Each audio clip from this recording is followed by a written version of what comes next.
Collaborate together on tackling shared problems and developing innovative solutions, and really promotes the notion of integrated sustainable urban development.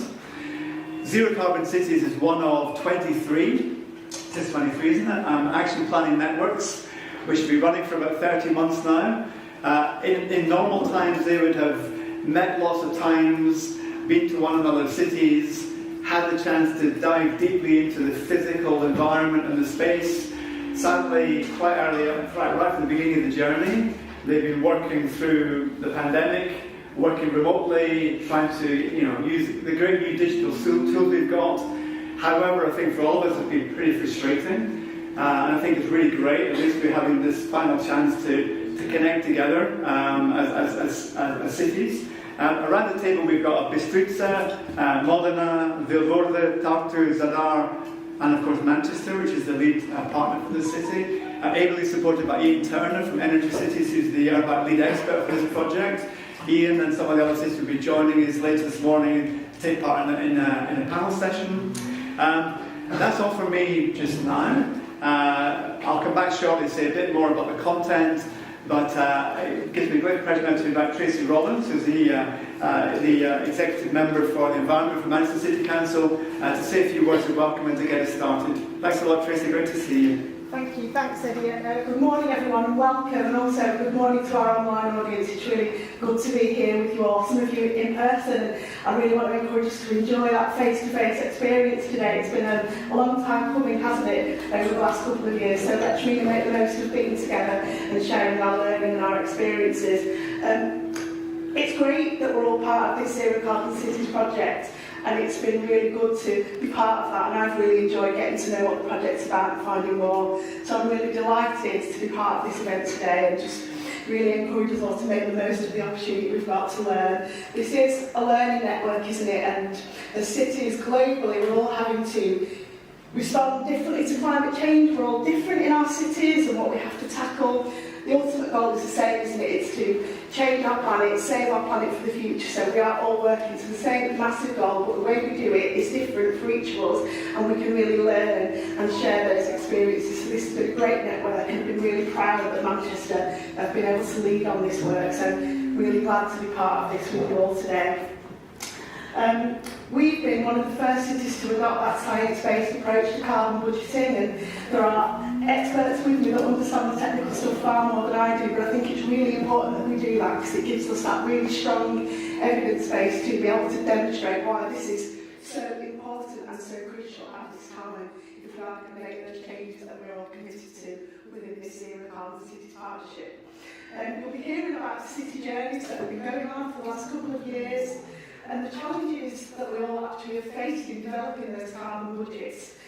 You'll hear about our framework and our own climate change action plan that I am very proud of. It's quite robust, I think, and we're developing it further and responding to the changes that develop over time and emerge as things change around us in our lifestyles, etc.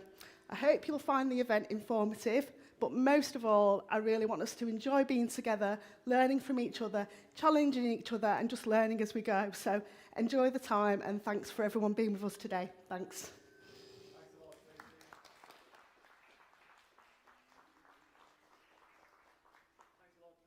And I guess one of the key things about these networks is over time you build trusted connections with cities, and you have a real opportunity to get beyond the airbrushed story of how we do things, and that's obviously really important because this is a complicated and challenging policy space. It's an area where cities are all trying to find the right solutions, and there are winners and losers along the way. It's not a straight linear journey. So I think the opportunity for cities in this network and in every URBACT network to really kind of get below the surface of things and to build those trusted connections is really, really important. And Gronya, who's on the team, said to me in Manchester, said to me earlier on today, they're really hoping to continue that momentum, to continue those trusted connections. There is a small matter of Brexit, which Adele might pick up on later on, but let's leave that aside for the moment. But what we wanted to do today was, in a way, to lift a lid on each of these city stories, to give you a chance. We can't take you to our 5+ Manchester 6 cities. We wanted to give you a flavour of what each of them has been doing. We're going to do this through a series of short videos. We also have a chance to hear what's been happening here locally with the Manchester Climate Assembly, which Bob is going to talk about later on this morning. And then after the break, we're going to have a chance to have a panel session and also hear from Sam Nicholson from the MCCA, just to give us a notion of the refresh that's been going on there and to give us a better understanding of the kind of state of play with Manchester's framework. So that's the plan in a nutshell. Tracey mentioned carbon budgets, and carbon budgets has been one of the kind of central conversation pieces between these cities.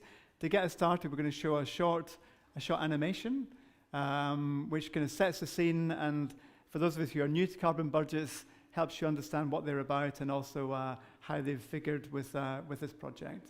So, Ricardo, are we good to go with the animation? Thanks.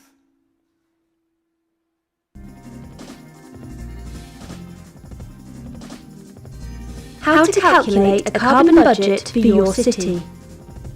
Global carbon budgets are used to set national policy commitments on limiting greenhouse gas emissions. Cities can take a science-based approach to setting climate change targets by adopting a carbon budget, which can define long-term targets and prevent exceeding the total budget. A local carbon budget downscales the global carbon budget to local areas and helps cities to understand how to tackle climate change through local action and help them stay well below the 2 degrees centigrade of global warming. Much like a financial budget, a carbon budget sets out how much CO2 can be spent over a fixed time period. To allocate a share of this budget, different data sets are needed depending on the method used. Each approach has advantages and disadvantages, but a city can decide what works for them based on the data available. Let's explore these options and see what option worked for each city. Modena, Italy. Population. The per capita approach is where the carbon budget is shared equally based on the relative proportion of the city's population to the national population. GDP at city scale is not available in Modena, only at country level. They therefore chose the per capita model for a more accurate calculation. For some cities, this may not be a fair or equitable distribution if per capita carbon emissions are uneven in the country. The main advantage is that this data is easily accessible and is simple to communicate as it follows the equality principle. Bistrița, Romania. Economic. The carbon budget is shared based on the city's proportion of national GDP. Therefore, areas with more economic activity get a larger proportion of the budget. Bistrița used this method by taking its population data, calculated its growth rate for both national and city data to create an average figure. This took into consideration the intensity of economic activity at city level, including activities where commuters are involved, not just the population or residents of the city. Manchester, UK. Grandfathering. Grandfathering means that the budget is shared based on the city's proportion of average national CO2 emissions. It gives greater emissions budgets to areas with current high emissions, but does require more data on energy use and transport at the local level. In Manchester, they localised national data provided by Anthesis's scatter emissions model, which has been independently analysed by the Tyndall Centre at Manchester University. It looks principally at direct or Scope 1 carbon emissions. For all three measures, a 5-year average of these datasets can be used to improve how representative the values are. This is particularly important for the grandfathering allocation, which is more affected by factors such as weather. Like the global carbon budget, how the budget is spent is a policy decision depending on the pathway for transition to low carbon. Doing so entails the trade-offs between using more of the budget in the near term and having less available in subsequent years. Calculating a city carbon budget helps streamline national targets, set policies and actions to help stay within a carbon budget, clarify immediate and long-term actions, enable collaborative change, share a carbon limit across specific timescale.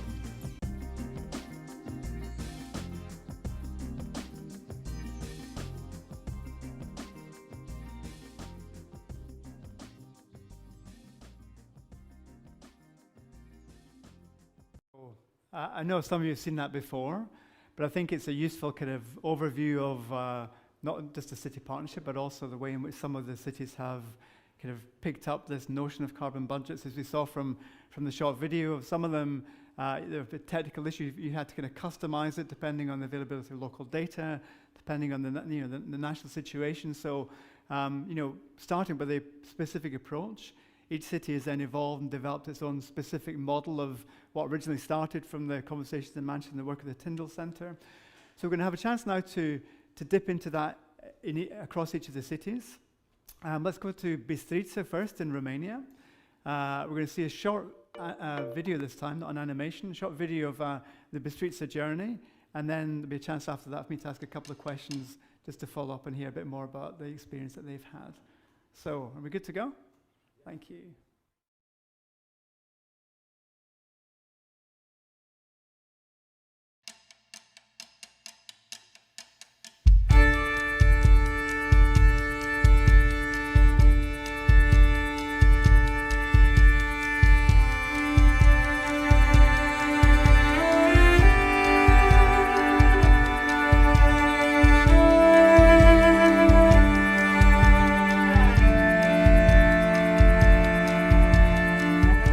Bistrița municipality is one of the 6 partner cities in the Zero Carbon Cities project, carried out under the URBACT 3 program.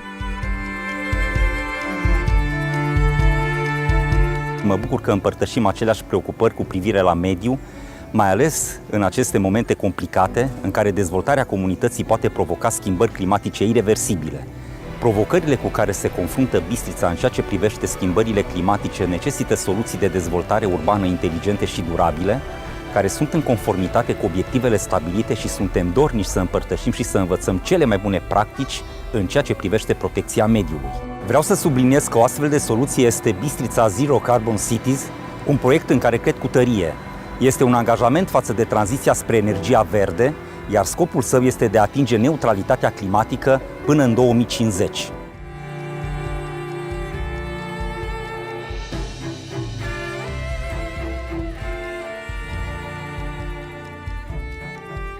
The Integrated Action Plan as the main output of the project shows the way Bistrița can achieve its goal of carbon neutrality in 2050. Este foarte important ca orașele să aibă strategii și planuri orientate în direcția potrivită.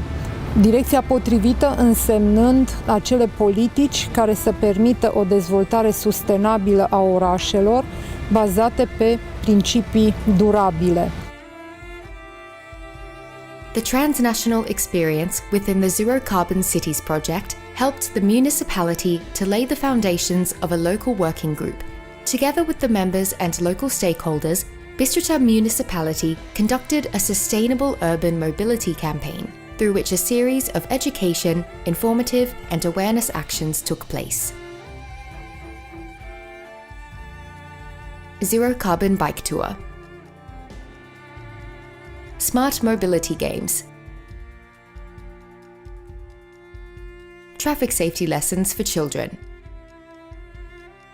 And the implementation of a network of air quality monitoring sensors. S-au montat în cadrul liceului nostru, liceu cu program sportiv Bistrița, 2 senzori, unul interior și unul exterior de monitorizare a calității aerului. Pentru elevi, importanța acestor senzori este cu atât mai mare cu cât noi, pe lângă cele 4 clase de sport, avem și o clasă de protecție a mediului. Oriunde te poți deplasa super ușor cu bicicleta. Prin cadrul proiectului Tura cu Copaci și prin cadrul proiectului Turul ciclistic de anul trecut din 3 iunie 2021, cumva am încercat să schimbăm mentalitatea tinerei generații care vine de acum, adică măcar ei să facă o schimbare, adică prin noi, demonstrându-le că se poate și în orașul ăsta. The municipality hopes that such activities will resonate among the citizens and contribute, through small gestures, to the transition towards Bistrița Zero Carbon City.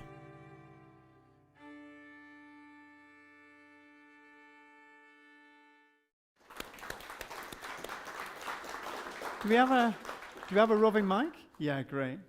I'm just going to ask Julia Popartak. Julia, hi, great to see you. City looked great, looks fantastic. And you get a strong sense of the participation and the fact you're kind of reaching out to different stakeholders across the city. Can you say a bit more about how you did that and how URBACT helped you how this project helped you to connect with citizens in this kind of way? Hi everybody, greetings from Bistrica. I don't know, it's like this or well, the Zero Carbon City project actually gave Bistrica municipality first of all the opportunity of creating this urban local support group, which brought together along the local and county level institutions, also local stakeholders. And so Bistrica municipality, together with this local group, developed the action plan and worked together in setting the best measure for Bistrica to achieve its goal of carbon neutrality by 2050. Anyway, as you saw in the video, through the small-scale action, so the pilot project, we had the opportunity to involve even more the local stakeholders. More local stakeholders showed their interest to participate in the project activity and even being part of the ULG group. For instance, when we installed the air quality monitoring sensors, a local high school asked us to be part of the project and be part of the ULG group. And in the same context, another high school from Bistrica, which benefits from the same sensors putting in their school, ask us to if they can conduct studies and analyze data of the sensors because the students were so interested and wanted just to be part of this process. The Zero Carbon Bike Tour also helped us involve more NGOs. One NGO who is still doing activities in promoting mobility and sustainable means of mobility, means of transport. So really the Zero Carbon Cities helped us involve more the stakeholders, more the citizens, and make them to be more aware that of the consequences of their everyday decisions that they individually make by taking, for instance, the bus instead of the car, or by less consuming energy. So it really helped. Thanks a lot, Julia. Thank you. Thank you.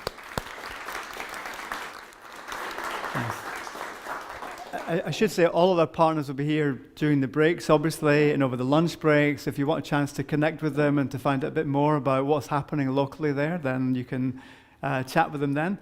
Julia mentioned the ULG. The ULG is an URBACT local group.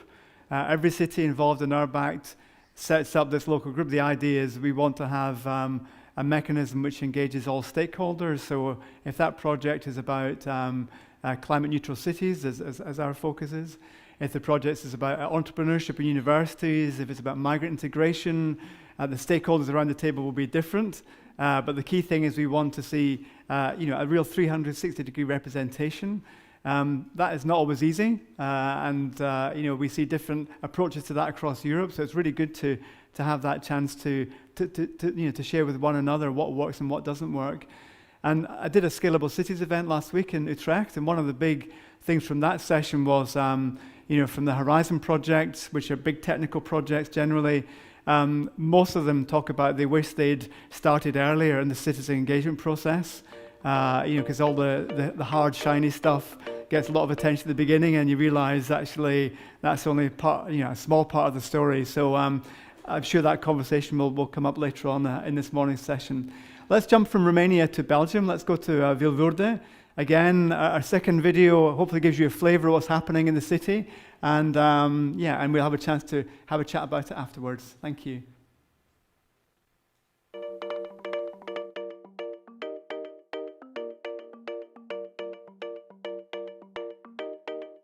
Het is zeer belangrijk voor een dynamische, maar ook kleine stad als Vilvoorde om deel te nemen aan een Europees netwerk waar we zeer veel kunnen leren van andere partners. We zijn een oude industriestad die in spoedtempo moet omgebouwd worden naar een klimaatbestendige stad, naar een robuuste, duurzame stad. En dat proberen we te doen door ons ganse organisatie reflexen bij te brengen rond klimaat en rond duurzaamheid. Ja, de uitdagingen zijn van die aard dat je je ganse samenleving moet mobiliseren, dat je alle stakeholders moet meehebben in dat duurzaamheidsklimaat, zowel van binnen de stad, maar ook onze lokale actoren.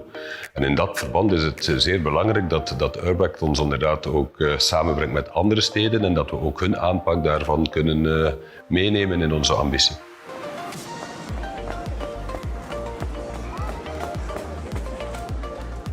We hebben een klimaatbeleid 2025, dat is realistisch en haalbaar. In tegenstelling tot het burgemeestersconvenant, daarbij moeten we 40% reduceren tegen 2030. Dat is niet echt realistisch omwille van personeelscapaciteit, maar ook omwille van financiële middelen. Dat wil niet zeggen dat we niet gemotiveerd en geëngageerd zijn, in tegenstelling. We willen zoveel mogelijk stakeholders betrekken om die doelstellingen waar te maken. We proberen met onze stadsdiensten duurzaamheid en klimaat zoveel mogelijk te betrekken in de zaken die uitgevoerd worden. En we zien ook dat we daarin slagen. Natuurlijk zitten we met het probleem dat we personeelscapaciteit tekort hebben en ook financiële middelen. Maar wat we kunnen doen, doen we ook voor het klimaat en voor duurzaamheid in het algemeen.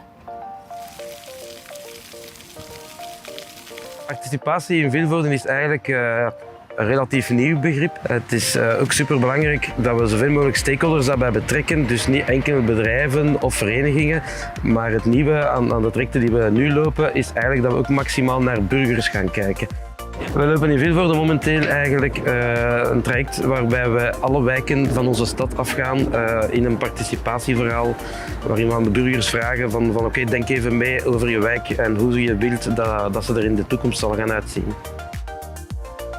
Nu zijn we bezig met de wijkcontracten om echt wijk per wijk te gaan werken en daar is het de stad vooral die de ideeën van de mensen uitvoert. We moeten ook echt op zoek in ons klimaatplan naar manieren om de bevolking meer zelf te betrekken. En dat hebben we nu een eerste keer geprobeerd via het Small Scale Project met Proximity. Dat is een wedstrijd die we hebben uitgeschreven en daarbij geven we het geld aan de mensen. Het Fietslabo is een van de 2 laureaten. Het is echt een bottom-up project in een arme wijk in Vilvoorde om mensen te leren fietsen repareren en dus de jeugd veel meer naar de fiets te begeleiden. En het andere project, de Hedge, die organiseren natuurkampen, die werken samen met scholen. Dus dat gaat echt over natuureducatie en bij de jongere bevolking het besef binnenbrengen van het belang van biodiversiteit en het groen om ons heen.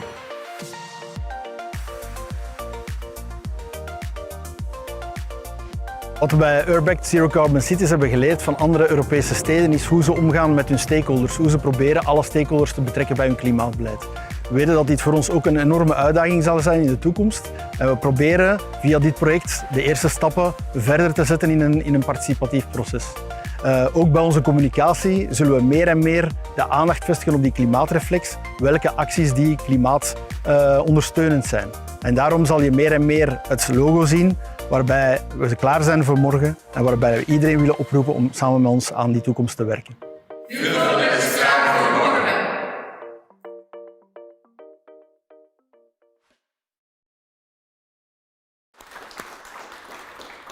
I hope it's giving you a feel for some of these places. So sadly, we can't go on a whistle-stop tour, but they'll give you a nice insight into the differences and also some of the connections between them.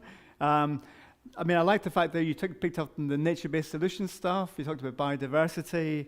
Some of us this afternoon we'll go and look at the West Gorton Sponge Park. There's a chance to look at what's happening in Manchester around that. Barbara de Backer, who appeared in the video, is here with us today, which is great to have you with us, Barbara, and you'll join the panel after the break this morning. And I guess one of the things that came out, because I think it was Tina Paredes in the video talked about some of the challenges. And I'll maybe bring in Pascal actually here. Can I grab the mic again? Pascal, you know, Vilvoorde is quite a small city. We ask a lot of our cities. What are the kind of pros and cons for small cities of being involved in URBACT? What have been some of the challenges, and also some of the key reasons why you might want to get involved as a smaller city? Yeah, for us it was difficult because it's our first European project, and it's difficult because we are a small city, and the methodologies that URBACT is proposing are a lot of time very structured and very for a group or for a lot of people to handle with. And for us, it's difficult to get this structurized in the time period of the project.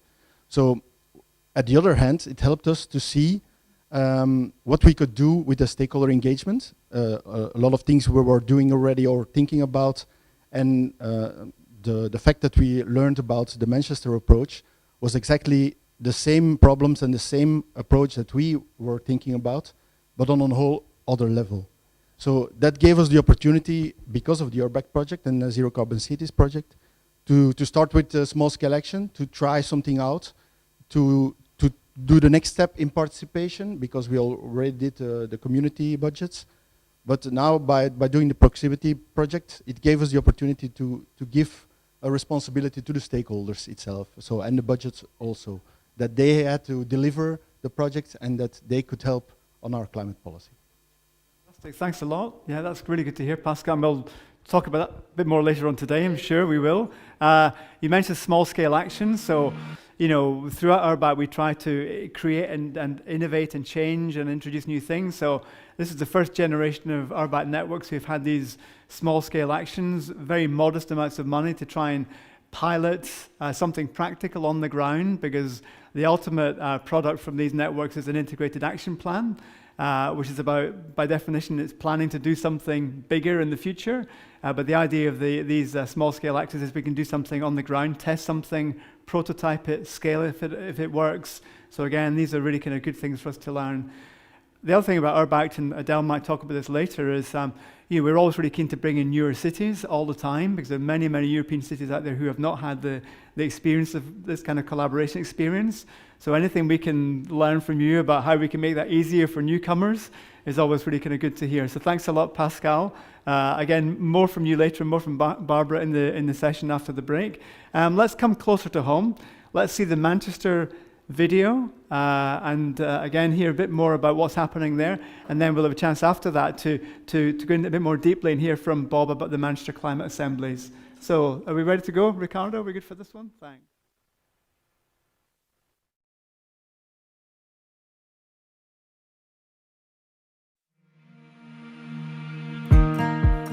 Over the past 15 years, Manchester has led the way in understanding the impacts of carbon, climate change, and the pressing need for urgent decarbonisation, mitigation and adaptation.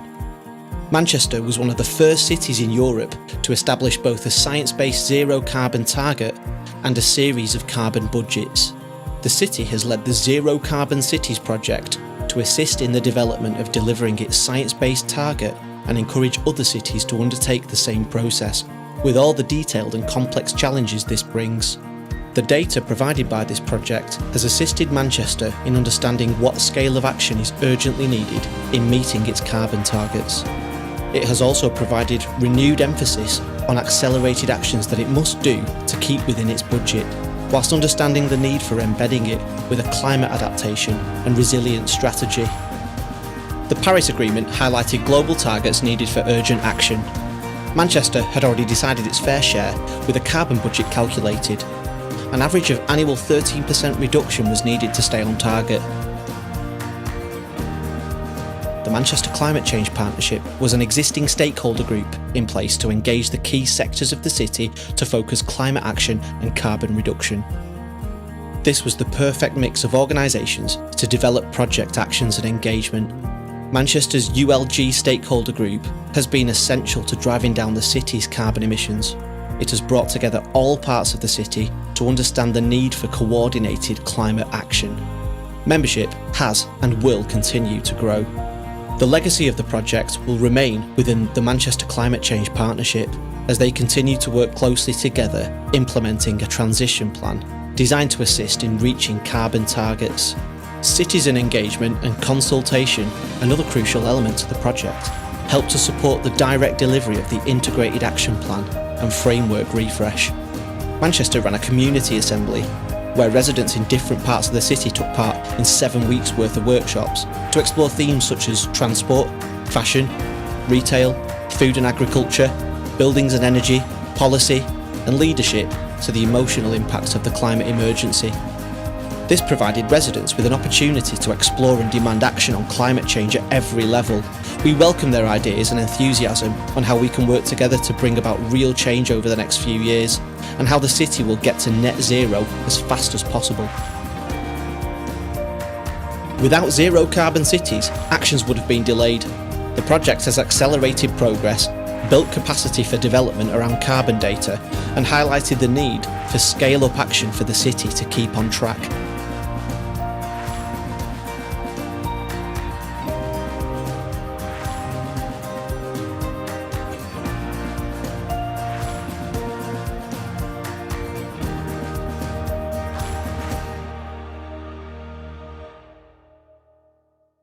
Clap as well, shouldn't we? Well done. And I should say, you know, these are not just for today, these videos. I mean, they're really brilliant little sort of snippets to be able to reach out to the wider world. So hopefully they'll get recycled and used loads. So they're really, really great ways of telling a complex story in a short, impactful way. I'm going to ask Sam Nicholson a quick question. And then I'm going to bring Bob in, actually, who you saw actually in the video. I mean, Sam, you're now at the helm at the Manchester Climate Change Agency. Can you just maybe say a little bit about, in terms of the framework that Manchester has, how this URBACT project is connected to what that you do? And then let's ask Bob to tell us a bit more about the actual assembly work itself. But over to you, Sam, first of all. Thanks for joining us. Good to see you. I'll just emphasise. All right. Sorry, hang on. I'll just re-emphasise the key message in that video, that this project has enabled us to do a new piece of work to build a more detailed evidence base on the scale of action needed in order for us to meet those stretching targets that we've set and that to stay within the carbon budget. So without that support from this project, that piece of work couldn't happen. And I don't want to steal my thunder from my slides later. So I'll pass over to Bob, shall I? Small-scale actions earlier on. Bob, do you want to come up? And so Manchester's focus of small-scale actions was piloting and rolling out this notion of a citizens' assembly. Citizens' assembly is a phrase that lots of us use, but it's different, unfolds differently in different places. So, Bob, we saw you on screen there. Tell us a bit more about how it works, and I think you're going to bring in a couple of voices of people who have been involved in the process, just to kind of add a bit more kind of flavour to the discussion. Great to see you, and the floor is yours. Thank you, Eddie. Yeah, nice to be here. It's always quite inspiring to be around all of these lovely people doing amazing things and some great cities as well to go on your holidays, perhaps. So thank you very much for having me. So my name is Bob Worley. I'm a lecturer in community leadership with the University of Central Lancashire, but also a researcher in climate change engagement and communication. Also one of the co-founders of a group called Envirolution, which is a Manchester-based cooperative. We've been running large-scale engagement events in Manchester since 2010 in local parks, where we aim to try and engage the disengaged by running free events that are in local open green spaces that people are going to use anyway. So if we're blessed with the weather, and we have been so far for the most part, then we can expect to see around 6,000 people coming along and getting involved. And so last year we worked with Manchester Climate Change Agency to run the small scale action, which was the Climate Assembly for Manchester. And so this was the Zero Carbon funded project, and it was to support the direct delivery of the Integrated Action Plan and Manchester's Climate Change Framework 2.0 refresh. So we managed to recruit around 106 participants from 5 different geographical areas around the city, and we had a couple of different outcomes. I think I'm a bit too hairy for this, Mike. Is it interfering with the vibe? Step back a little bit. Okay. Yeah? Okay, it's just there. Just don't stand there. Okay. So yeah, we recruited quite a few people, which we were very happy about. That's better. Is it better? I'll just crack on, should I? So yeah, our aim was to try and recruit quite a wide demographic of people from across. Shall I just use the roaming mic? Yeah, let's do that.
Shall I come in again?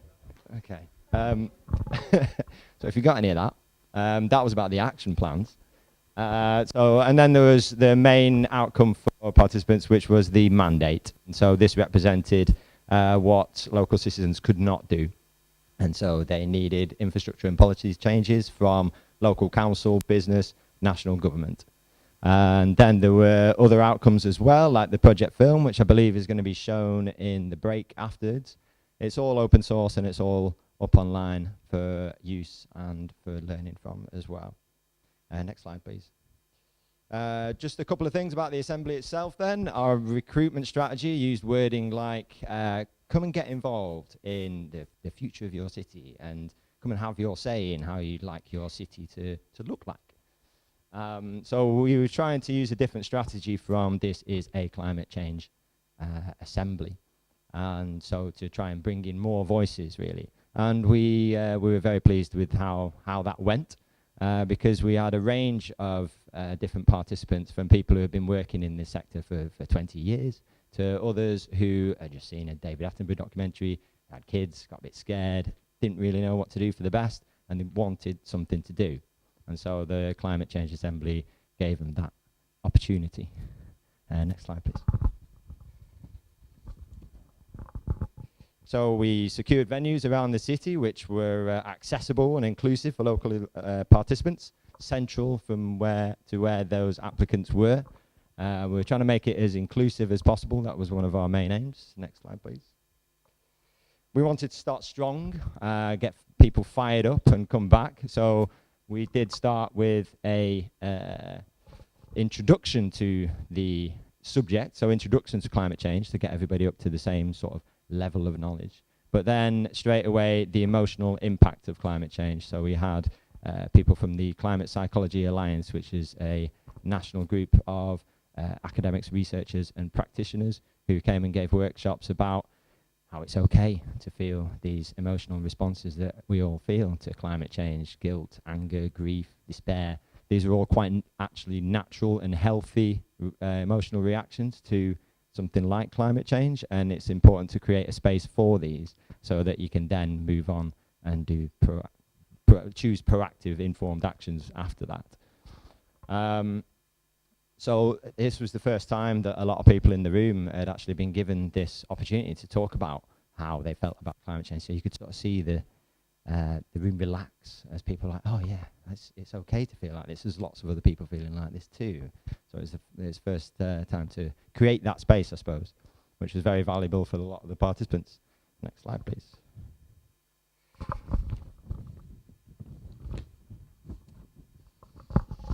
And so we had other topics, workshops after that, which covered, as you saw in the video, different themes like food and agriculture, transport, and we had local groups come in who were doing really amazing things in the local community. So for the transport, we had Walk Ride Greater Manchester. For building energy, we had a local cooperative, Red Cooperative, who do a lot of retrofit. So again, for a lot of the participants, this was the first time that they'd heard about how they could get their home retrofitted. A lot of people don't know where to start with that. I didn't. So Red Cooperative could come in and talk about the first steps and where you go with that. So again, very valuable for the participants. We had the Tyndall Centre for Climate Change Research come in and talk about where we are at, I suppose, and the urgency of this of projects like this. And then also the University of Manchester, we had a professor who works for the let me get this right, Institute for Sustainable Development, Professor Matt Patterson, who is a former IPCC lead researcher, and so he came in and talked about how you can best engage with policymakers and make it win-win scenarios, and who's going to support you and how you can get people on board. And then thesis about where Manchester is at and how we are doing so far. Next slide. So the action plans that were created, they're also up on the board outside as well. So you can see what we've put together for the different areas there. Next slide, please. And we also have the mandate, a copy of which is on each of your tables if you want to read through that document. and it's also, of course, online and open source. Next slide, please.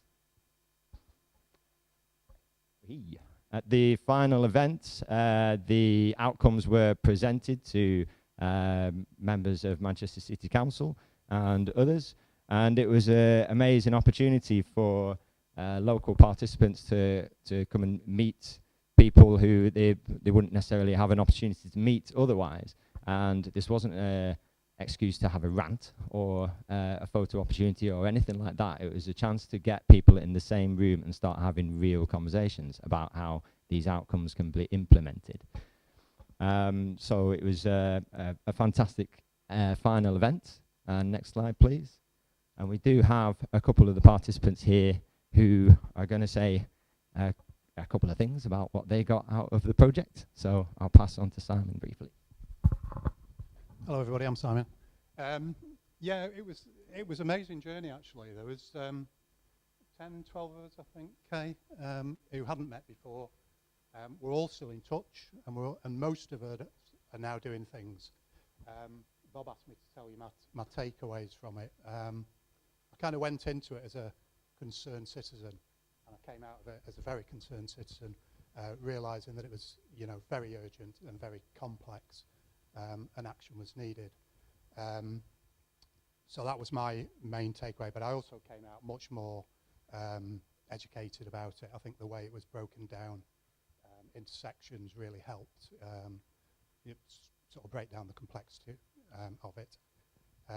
Bob also asked me to say, what would I do different? So, I mean, I wouldn't change anything of what we did. I would like to see some follow-up, maybe a 6-month follow-up at the end of the session. Would have been really good just to see what's happening. I would have liked to have seen more engagement from less engaged people, if that makes sense. We were probably fairly like-minded people, I think, and it would have been nice to have found maybe a wider sort of community basis. And maybe there could have been an extra session about how to engage people as well. I think that's really important, because what we all need to do now, the 106 of us, is to go out and share this message. And if each of us can engage 10 people, that's job done at the community, because there's a lot to do. Hi, I'm Kay. I'm standing up because I'm very short. I kind of reiterate everything that you've just said, that it was really a great project to kind of find out about that complexity, about that we need to understand about climate change. We all kind of know our own bit, really. There were lots of people who were very interested in the transport side. Myself, I'm from a food project. I'm very interested in getting people to think about sustainable food. And for the first time in my experience of doing my job for 10 years, people actually come to me and they're saying, I'm worried about food sustainability. That's never come up before. It's always been about saving money and, growing for kind of just to feed the families, really. It's been economic more than anything else. So I know that it's beginning to grow. There's a greater awareness of the fact that we need to have some behaviour change. But I think that how we get that message across is also very important, which is what you kind of just alluded to. Then we have to go away and be leaders now. We have to go and communicate that without overly catastrophising, because I think people have been through a terrible time over COVID, and there's a lot of closed ears. We've got to make it appealing. We've got to say that a greener lifestyle, you'll just feel better, you'll feel healthier, you'll feel more positive. So that's on us all to kind of get that message across and get to those wider communities that weren't represented, because we did have a lot of people who agreed with each other and got it, but there are a lot of people out there who it's not even on their agenda, and we need to be aware of that. Thank you. Thank you very much.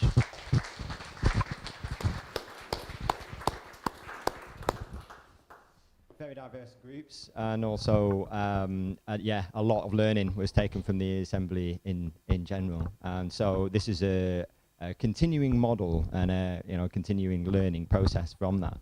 But what it did do was mobilise 106 people around Manchester who are now being very active and getting involved in things for the most part. So after the project, it was then presented up at COP26 in Glasgow, And from that, there has been interest in the Manchester model, and so we're helping to continue to evolve the climate assembly model so it can be used with different audiences and different target groups. So at the moment in Manchester, we're doing one with under 18s as well. So yeah, the project continues in another form. Well done, that's great. Really great. Thanks. That's brilliant. And I think I said earlier, I mean, a lot of cities that we work with, you know, they really kind of, they want to do this, but they struggle to know how to get started, how to avoid that very confrontational, messy, you know, I think the point was made about the catastrophization. I mean, I think that's really true. People are crawling out of the wreckage. They feel they can't do anything about this. So how do you frame that useful, constructive dialogue? I think, and you know, small practical steps. So that's really brilliant to hear. And I'm sure loads and loads of people who are watching this just now on live stream and also involved in the wider community with URBACT will be really interested in knowing how you did that and how they can learn from your experience. So thanks a lot, Bob, and thanks a lot to our two local voices who gave us that kind of sense of what it was like to be involved in the overall process. We're going to keep going, and we're going to jump from Manchester to Modena. Let's see our short film about Modena. We'll have a little question about Modena, and then we'll carry on through the other three cities, and then we'll take a break after we've seen the second round. So the Modena video, please. Are we good to go on that one? So Modena is in northern Italy, as you'll see. We've got a couple of colleagues here from Modena who will be sharing their experience with us afterwards. Yeah, here we go. The Zero Carbon Cities project gave the city of Modena the opportunity to improve its policies on climate, energy and sustainability. Thanks to the Energy and Sustainable Development Agency, for more than 1 year about 30 local stakeholders met regularly to co-create a vision for the future of our city and to identify strategies to reach carbon neutrality by 2050. SETA manages the local public transport in the province of Modena and is therefore committed to the improvement of the public transport effectiveness and efficiency as a key measure to change the culture of mobility. The planned actions for 2050 will enhance the offer of services through the optimization of journeys, the increase of punctuality and commercial speed, the renewal of the vehicle fleet with more efficient and sustainable means, the implementation of exclusive preferential lanes, and the introduction of new smart technology for booking journeys. Furthermore, in the not-so-distant future, it could be possible to develop a test line of self-driving hydrogen buses on a dedicated lane. Energy poverty is one of our challenges to reach carbon neutrality and promote environmental and social justice. To combat it is necessary to implement synergic interventions, including informing families, accompany households in identifying the best strategies, and start a dialogue with local public and private institutions.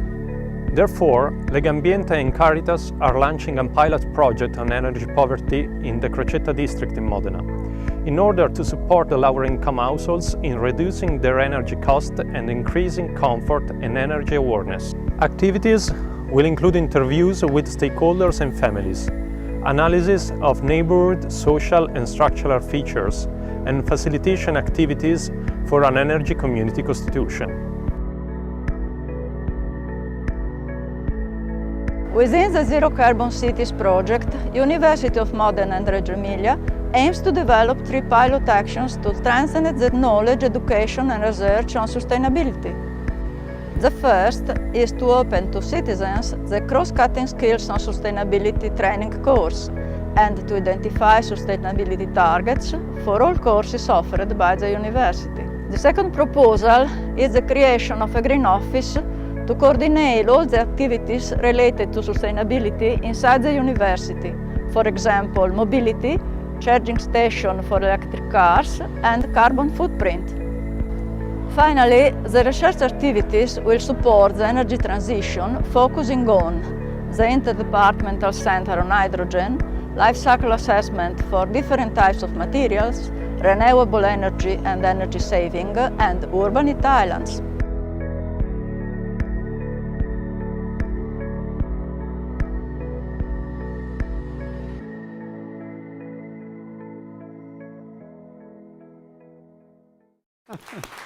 Got the mic? So, Alessandra, just before you give us I'm going to ask you about the tools which have been used to involve stakeholders. Tell me about that first. So tell us about that first, and I've got another thing to say. Okay, you're going to lead it because, okay. Hi, everybody, and thank you for this appointment, these meetings. I'm sorry, but my English is very, very bad, and I read the answer. URBACT support was very useful to help us to structure the activities of the local group of stakeholders. We had already a number of actors involved in city policy making processes, but the meetings were occasional and not structured. The URBACT method helped us at first to draft a more complete map of stakeholders from different sectors related to climate strategies and to define a regular planned calendar of activities with a medium-long-term perspective. Furthermore, we had the opportunity to learn new interactive online methodologies and practical instruments such as Miro or Mentimeter to use during the meetings that could not be organized in present due to COVID restrictions.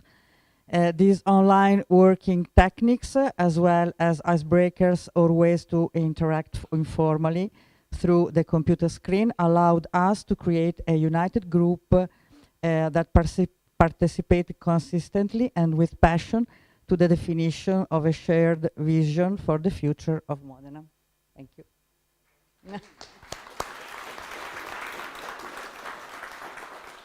Thanks a lot, Alessandra. I'm going to keep us going because I'm just keeping an eye on the clock. Let's stay in the Mediterranean. Let's jump from Italy to Croatia. Let's go from Modena to Zadar. So I think we're ready to tee up the Zadar video, and then again we'll bring in the voices, response of one of our partners, just to hear a little bit more about what we're going to see in this short story.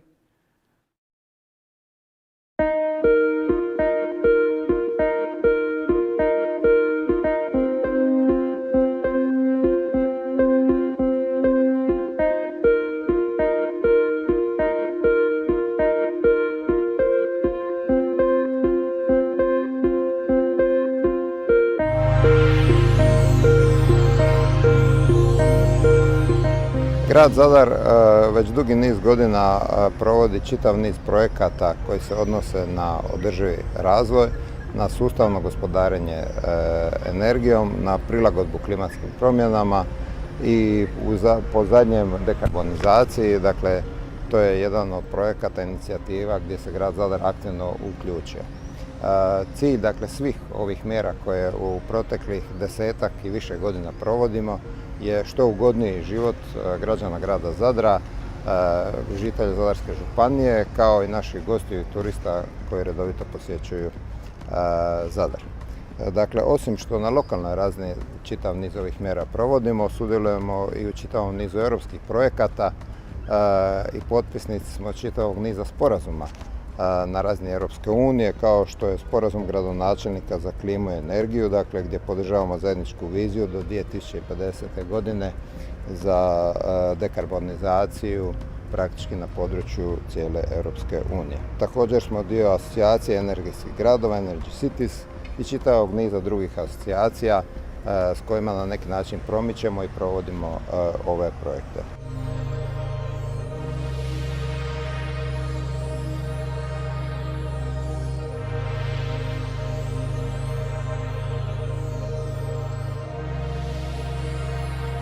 Važno je naglasiti da smo izradili akcijski plan energetski i klimatski održivog razvitka grada Zadra, dakle SEKAP, i cilj nam je praktički smanjenje emisije plinova do 2050. godine. Zadnji projekt u koji smo se uključili je projekt URBACT, Zero Carbon Cities, gdje zajedno sa 7 europskih gradova želimo provesti smanjenje utjecaja ugljika U tom smislu radimo akcijski plan za izgradnju kapaciteta kako bi u konačnici mogli Pariški sporazum implementirati i provesti na cijelom ovom području.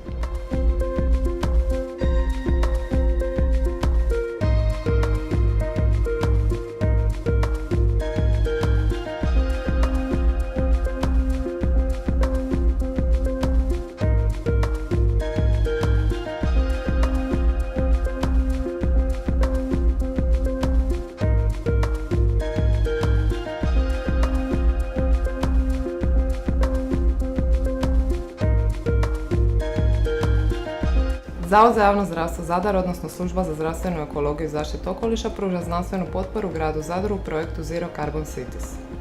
Kroz projekte grad nabavio uređaj za praćenje kvalitete zraka RQ. On prati više parametara kvalitete te pruža uvid u podatke u stvarnom vremenu na jednostavnom korisničkom sučelju. Neki od parametara koje ovaj uređaj bilježi su ambijentalna temperatura, relativna vlažnost, atmosferski tlak, dušikovi, ugljikovi, sumporovi oksidi, ozon te čestice raznih veličina. Uređaj se sastoji od niza senzora koji su automatski povezani na cloud i možemo im pristupiti u bilo kojem trenutku sa bilo kojeg uređaja. Sučelje omogućava jednostavan i slikovit prikaz mjerenja, a grafovi omogućuju brzo uočavanje promjena u mjesečnim ili dnevnim kretanjima.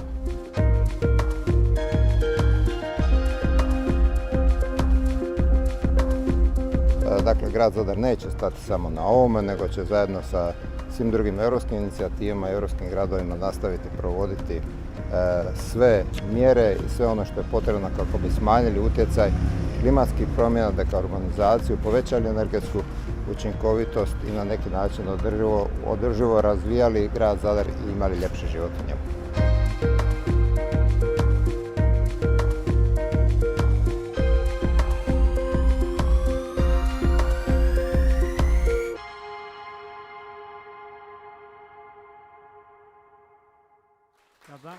Where's Anna? I've never been to Zadar, but it looks really fabulous. Yeah, absolutely, yeah. And I guess the tourists have been away for the whole pandemic period, and as they come back and you think about sustainability and how you can do this in a way which keeps the climate neutral as well, tell us a little bit about what you've learned from this network experience that's maybe helped that. I would first like to say hello to everyone from sunny Zadar. As you can see in the film, Zadar don't have any heavy industry, but it has a huge tourism pressure, especially on the old peninsula. It's the center of town.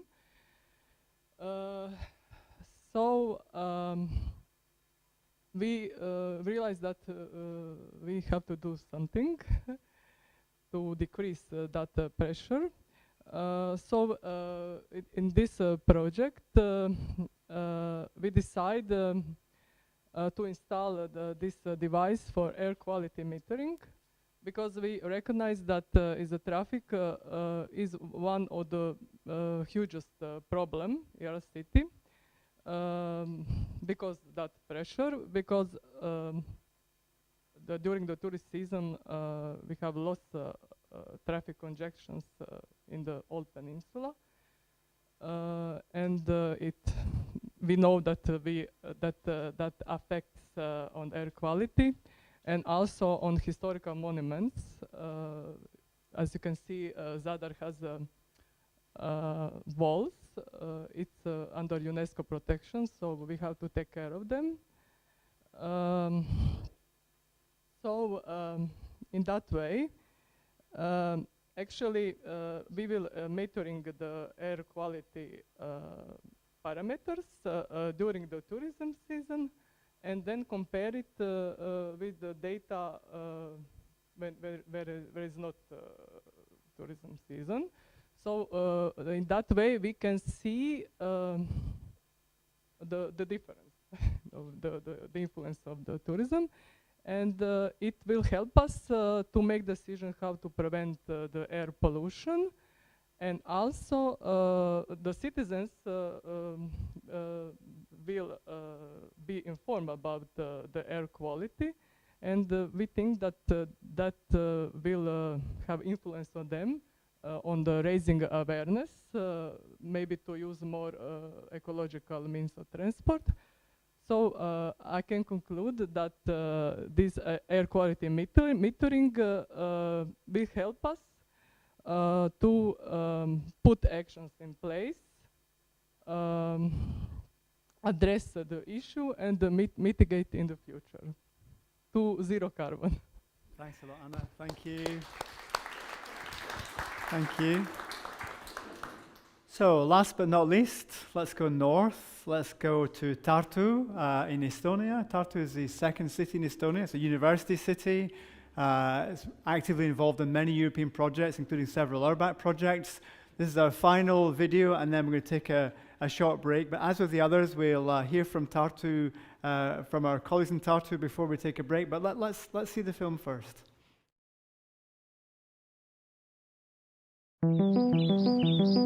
We have worked hard to make Tartu an even more enjoyable city, with clean air, diverse nature, and an attractive and safe environment. We have set sustainable development as our goal to ensure that the natural environment and well-being of the people are in harmony. To this end, we brought environmentally friendly gas buses to Tartu, which are already making our city air a little cleaner. We have also launched a hugely popular smart bike share system, which has increased the number of bike riders, helping to make them healthier and happier. Together with residents, we have renovated a number of apartment buildings in the city centre into near-zero energy buildings, and we are now continuing with similar projects in other neighbourhoods. For several summers now, residents of Tartu have been delighted by the car-free avenue, which is making waves across Estonia. The space previously occupied by cars is now shared by pedestrians and cyclists, offering a new and friendly urban experience. We cannot slow down in our efforts because the overall trends are alarming. Car ownership numbers keep rising, while pedestrians, cyclists, and electrically powered road users are squeezed into a single narrow lane. We should be renovating our current homes at a faster pace and making sure that the city does not spread outside its borders. It's hard to make choices when we are subjected to a daily information overload. But we all want to be as sustainable as possible, today, tomorrow, and the day after.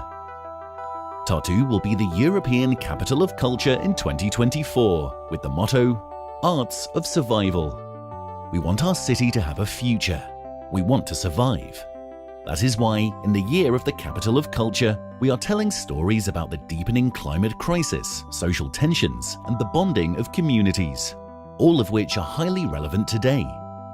We have a strong community that has helped to share the participative budget for the past 10 years to ensure a better urban space. It was at the request of the community that the latest project, the former Harbour Railway Corridor, came to fruition. A pleasant environment for pedestrians and cyclists instead of the originally planned car road. We also held our first climate assembly, where participants focused on how to make Tartu even more livable. We see that the community is longing for more. We have received a clear message that the people want environmentally friendly solutions, that they want positive changes. Tartu has joined the 100 Climate Neutral and Smart Cities mission. We are in the company of 100 European cities aiming to achieve climate neutrality by 2030. We have set for ourselves the world's most ambitious climate target. This is not an easy task. It requires innovation and approaching solutions in a new way. We thank everyone who has helped prepare Tartu's participation in such an ambitious undertaking. We thank our Zero Carbon Cities partners from Manchester, Bystrica, Frankfurt, Modena, Vilvoorde, Zadar, and Energy Cities. We could not have done it without you. But the big work still lies ahead. Thanks a lot. Casper, great to have you with us. Lots of congratulations on being one of the 100 climate neutral cities. It's a brilliant thing to be part of. Again, maybe just tell us what's the most important thing that you've got from this experience to help with this bigger challenge you have in Tartu. Well, hi everybody. Just before the break, quickly, I think the URBACT project and the Zero Carbon Cities has been a great opportunity for for Tartu. We did get a lot of inspiration from, for example, from Manchester, also from Vilvoorde, things to implement during the project, but also things that we want to do in the future in order to reach this zero climate neutrality by 2030, the mission. But the most important thing here was that this project and URBACT gave us the opportunity to engage our citizens and science institutions and also companies in Tartu to put together the candidacy for the mission. And thankfully, as a result of this, we did get to be a part of the mission. So thanks, everybody.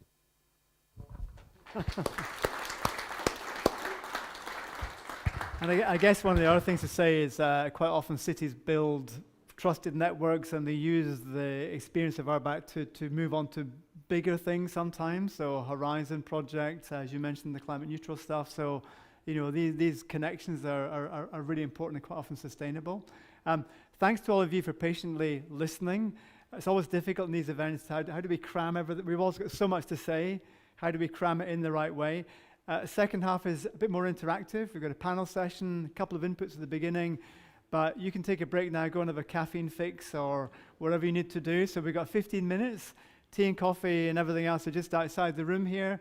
I make it 10 past.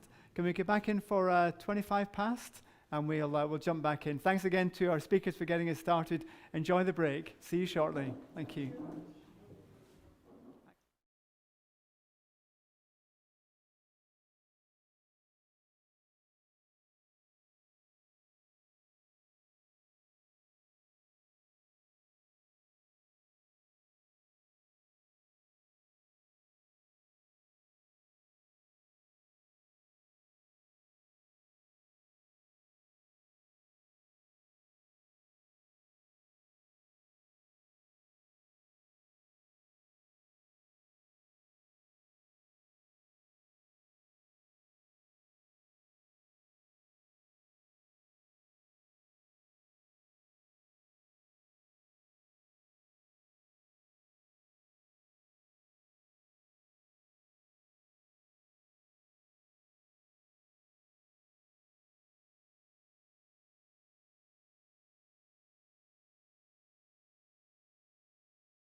My name is Bob Worley. I'm a researcher in climate change engagement and communication, and I'm also a co-founder of the Envirolution Cooperative based here in Manchester.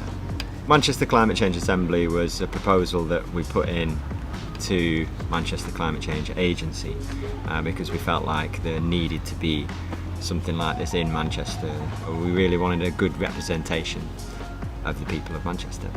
And so we held 5 different workshops with 5 different groups around the city and different geographical areas. We looked at various different themes, different topics like transport, food and agriculture, buildings and energy, and fashion and retail, and started thinking about what we were able to do in our areas. What can we get going in our local neighbourhoods which is going to be a positive change and really get people on board with it. Alongside that, we started exploring what are our requirements of higher up as far as policy and infrastructure change from perhaps Manchester City Council or business or national government. And so that formed the two main outcomes of the Climate Assembly. So action plans for the different areas and a mandate which represents the requirements from higher up in order for us to be able to meet carbon reduction targets, but also strive towards this sustainable society that we all want to live in.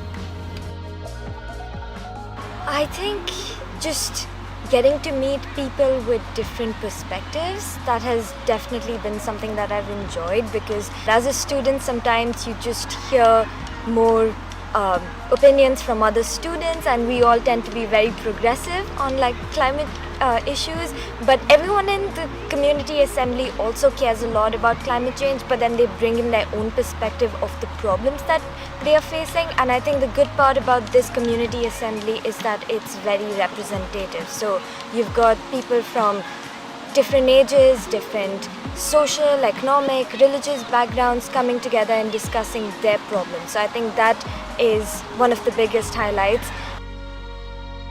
I've been really pleased with the demographic that we have as far as participants in the Climate Assembly, because we have had lots of different levels of knowledge with the subject. So we have people who are very aware and can use a lot of terminology and are quite switched on with it all and are quite active. And then we have other people in the groups who have just got kids and I've maybe watched a David Attenborough documentary or something and just got a bit scared, and so they're thinking the same thing as most people do on this journey, which is, what can I possibly do? What difference can I possibly make? I'm just one person. And so Envirolution has always been about trying to link up all of these people, trying to engage that target group, that demographic of people, and bring them together with people who are making positive changes in the community, and so show them that you can form groups, you can get involved in things that are going on, and it's not just you. That's definitely one of the things we focus on. We are a community interest company anyway, so for us getting out into all the different neighbourhoods around Great Manchester is like a key thing and something really important to us. So to be able to do this, it's just been great, because we've been able to educate around like what we do, but then gather that information from what people need, and that's like more important than anything.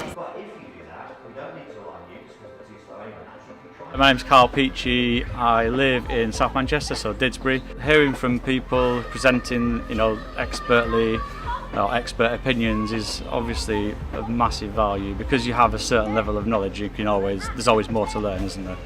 But also connecting with other like-minded people, I think it's been really good, and certainly in our work group, having the little WhatsApp group that we've got, so we started to communicate more regularly off the back of that, and I think going forwards we're probably going to stay connected and try and implement some changes, within our own circle of friends, but the broader community as well. So yeah, looking forward to seeing how that's going to go actually. It's really difficult to undo that psychology that goes with clothes.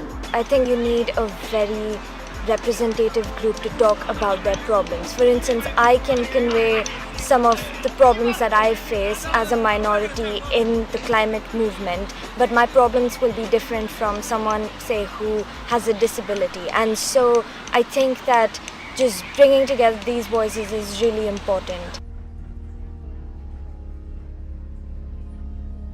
The COP conferences have brought about very little tangible results as far as real action on climate change, and there's many reasons for that, but the Paris Agreement is still an achievement, and it's still something that has never been done before in the history of the human race.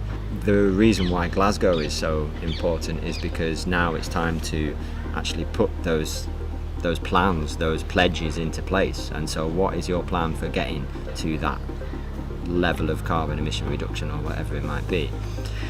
But this is all stuff that just people hear about on the news, and they'll hear talk about, they'll see it in the papers or whatever, and there's no real engagement with that. There is a real disconnect between the communities on the ground and what's happening higher up. So any kind of method that you can use to try and bridge that gap with otherwise inaccessible world leaders or policymakers is definitely going to be a good thing, because it makes people more engaged with the subject itself, and it makes them feel like they are working towards that same goal.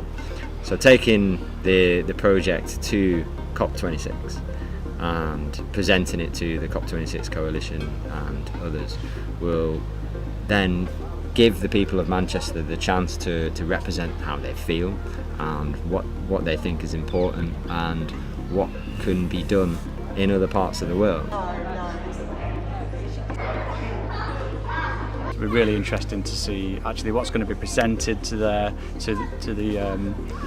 committee, and you know what action's going to be taken from it. Are they going to listen to it? Is it just going to get brushed aside? Yeah, it'd be really interesting to see like the prominence of it, and hopefully it's going to pique some interest.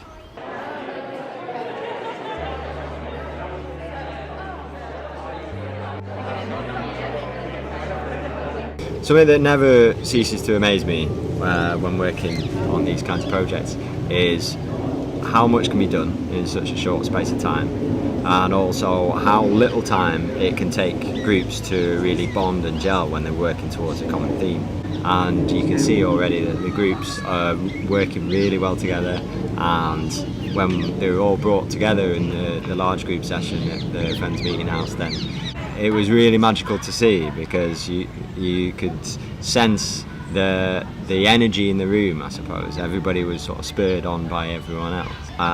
Yeah, that's where the magic's at.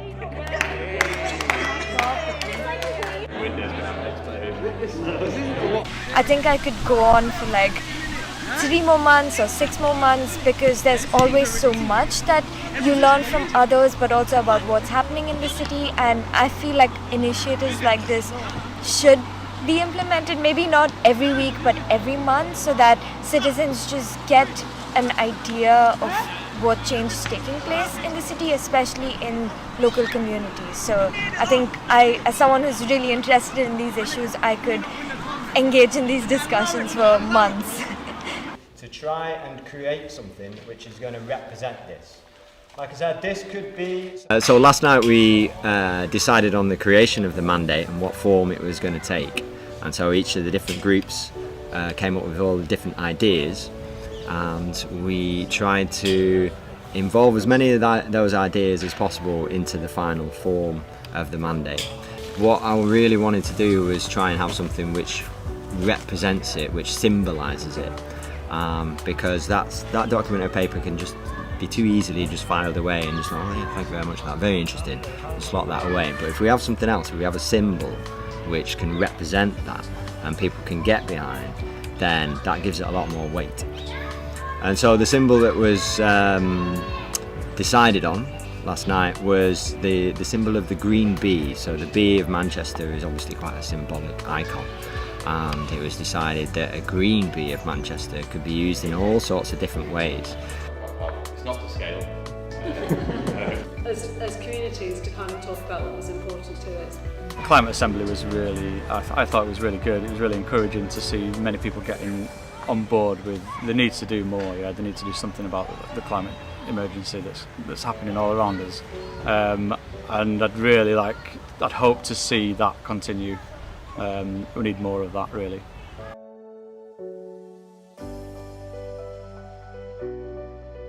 The fact that the work's happening on this mandate, the fact it's going to COP26, you know, the fact we are Manchester and we've got that spirit behind us, to me is really important. So that's why I'm sort of really pleased to be invited here tonight. We will need to see action. We will need to see action soon. I have grandchildren. I want them to have grandchildren. If we don't alter things a lot, that will not happen. And we are investing in the future. We have to do that. We all have to do that, and we have to do it starting now.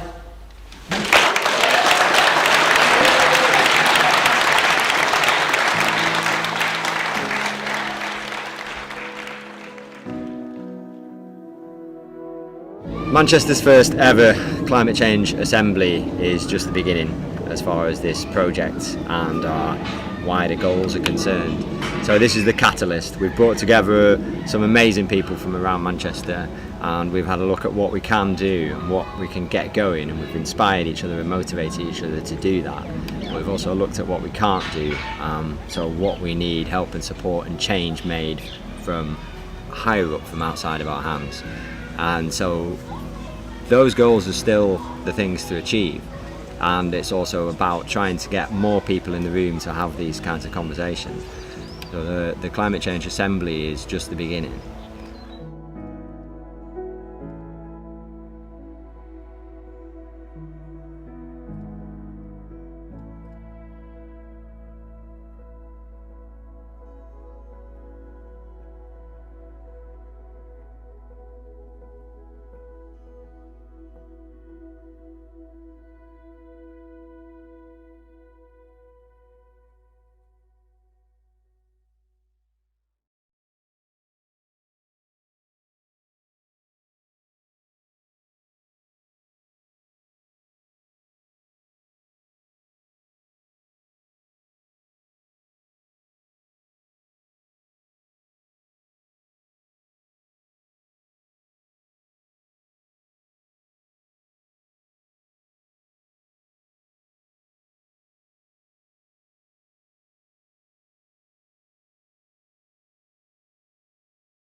You come from mainland Europe, you come to the UK and you think COVID never happened. There's no signs of anything. You know, if you're living in another member state, it's still quite visible.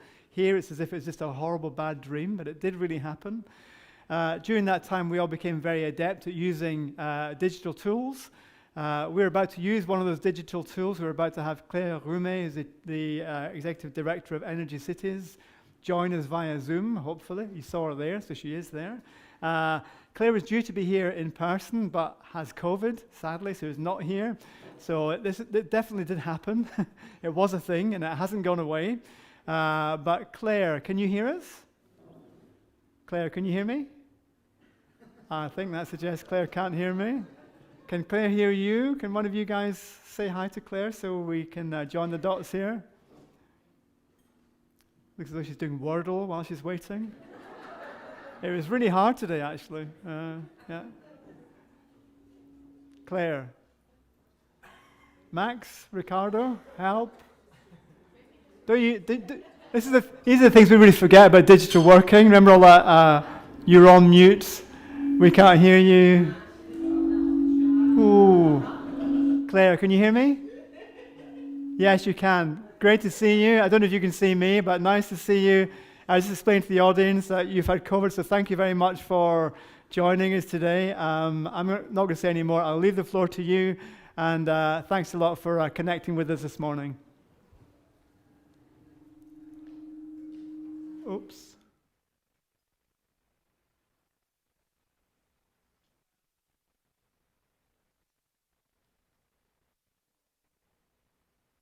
I really enjoyed last time that we have been together, all the project partners in Manchester, but in general also to have seen the city, how it evolved in the past decades. And I think indeed there is a lot to be told about Manchester, and I'm also speaking a lot about the Manchester History Festival, because I think it's a very great idea that all cities should have to make sure that indeed they reconnect with their deep roots, with their own DNA, because that's basically the very, very first thing to be done if you want to really have an idea about your own resources and about your own metabolism. So what I want to speak to you today is to have a look to the last 2 years and see a little bit how this carbon budget concept have evolved within the cities, which kind of cities have tried to use it, where they did stop and why. And even though obviously 2 years is very, very short time, and giving the current context, there is almost no conclusion that can be drawn. However, we can see already that there is really a big deepening, and that's my main message, even though I could have left it for the conclusion only, but there is really a big deepening on for cities' climate strategy to not only look at carbon. So because carbon is an extremely powerful metrics, but it's not really the one that helps you to understand very well your territory. So that's the main point I want to go with you through today. So first of all, a little bit of a context, but that I'm afraid there is no breaking news there. We have been in 2 years of COVID, very hard on the economies, very hard on people, very hard on our own beliefs also, and completely changing the city's role. And I think this is really what has been quite telling, and something that we have seen across Europe, is that cities have to enter into a completely new role. It's like before they were really trying to get to be the one promoting the attractivity of the city, to make sure that indeed the city would be attractive for new investments, attracting new companies. With the climate strategy, then they were starting thinking about, well, if we have many new employment, and it's great, but it's also a problem if we attract too much economic activities that will actually worsen our own climate our climate budget or our climate impact. But with the COVID crisis, what we have seen is that cities have just understood rapidly that they needed to be also an economic actor. And I think this is one, they needed to be to ensure supply of basic goods, supply of masks, but also they needed to become a big, huge organizer of logistics to make sure that the vaccine could reach out everyone. And what I mean is that indeed what they discovered is that they are the one that can basically best organize many different things, and that in terms of in times of crisis they have an absolute key role because they know very well the territory, and no one else knows as well their territory than a municipality. And this is something that actually when we are trying to look at climate data, we were looking at it before only from macroeconomic data that are coming from the national level and applying it like almost without any filter on the territory of each city. So this is, like, I would say, the first age of the methodology of the carbon budgets. And this is where actually we can see that there is a big evolution because of the crisis, that in these carbon budgets are very good to start conversation, but very, very rapidly you need to go into something that helps you to take the real decisions. And for that you need the actual geographical local data. That is like something that needs to come in the future. So the second thing that has been really impacting a lot, of course, all our lives is the energy price crisis, which was there before the Ukrainian war. It's the Ukrainian war did worsen a lot the conditions, not only about the energy price crisis, but in general for many supply chains. So it can be supply chains on food, but not only. It's not only about food. There is a lot, like Eastern European countries have a massive commercial relations with Ukraine, and for them there is a lot of disruptions in many different kind of supply chains on construction materials and so on. But this has also shown that indeed energy, I mean, I shouldn't say that like that, but the beauty of the energy price crisis is that really it shows where that energy is everywhere, and in that we are completely addicted to energy in our daily life, in our entire economic metabolism. And this is the second reason why actually we have seen that there is an emerging need to have a wider perspective on the climate strategy, so that indeed it can also have a closer look to other items than only the carbon budget. Now, what have been the exercise that have been done into the different two other contextual elements that are very important and that have changed cities panorama for the last two years, and you can see that it has been massive shocks. So there is a health crisis shock, or a pandemic crisis shock, an energy price shock, and then there is two elements that are like changing also the knowledge landscape, and it's the latest IPCC report that has been published in March this year. That actually is also going into the exact same direction, saying that basically, well, first that we are very, very bad in implementing policies that are absolutely needed if we want to limit the climate change. But it also said two very important elements. The first thing is that there is not enough done on avoiding needs and we are still considering energy policies and even climate strategies as how we can basically shift our demands towards other energy carriers. So basically from fossil fuel going to renewable electricity. But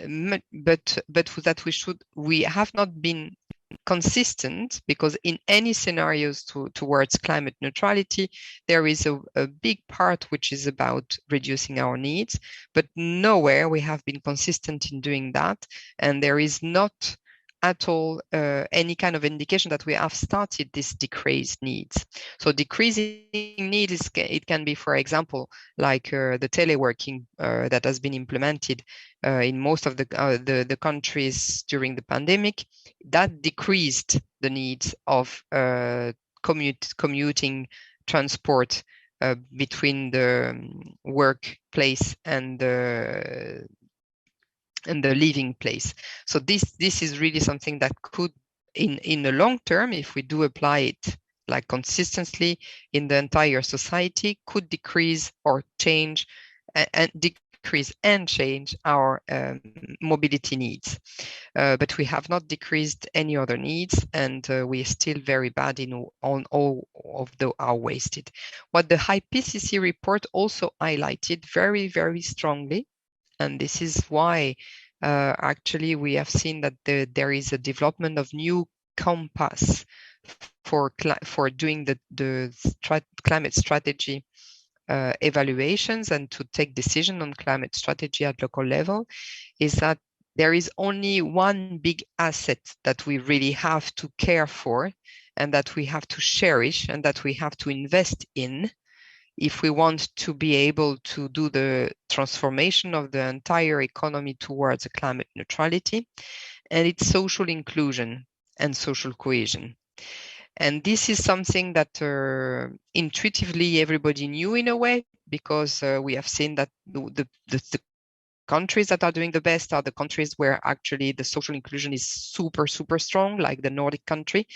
But the scientific review years of scientific reviews have shown that actually really the social inclusion and the strong local democracy is really one of the biggest assets we can have, because we will have to do difficult decisions about what do we stop. Sometimes we will have to maybe shut down some enterprise, some of the part of the city, who knows. But this needs to be done with a democratic choice, and that can only be done if we have strong, very, very strong local governance in place. Therefore, I think that the Manchester Climate Partnerships, for example, is a very strong asset for Manchester, but that also the entire Zero Carbon City project, and what it brought with the Urban Local Action Group, and that I really think that indeed URBACT can be proud to have those invested in those urban local action groups, because these are part of a social net of committed actors, and even if they are committed on other topics, this is something that brings local democracy much strength to local democracy, and that will be absolutely needed. So finally, one last gift, or I don't know how to call it, because it's very, very early and much too early to say anything about it. But I think it's like it was a seed that has been put by the latest commission into the new programming period on research and innovation, and it really is an appropriate way of rethinking climate action and urban action together. And it's the big program of the European Commission, Mission Climate Neutral Cities, that will finance 100 climate city contracts across Europe, and to try to really have and reach this climate neutrality by 2030 in a number of pioneer cities. Why I put it there as a changing context element, it's because maybe it will fail. I mean, maybe it's very ambitious, very, very ambitious. But what I can see is that it already brings new ways for cities to consider their own climate strategy. Because if you are starting to look at the climate neutrality in 2030, it means that you completely need to revise everything, and you need to implicate absolutely every department of the city, which is also what Manchester has done with a carbon budget. And I think this is also why now the carbon budget is a very good tool, and one of the tools that cities can take to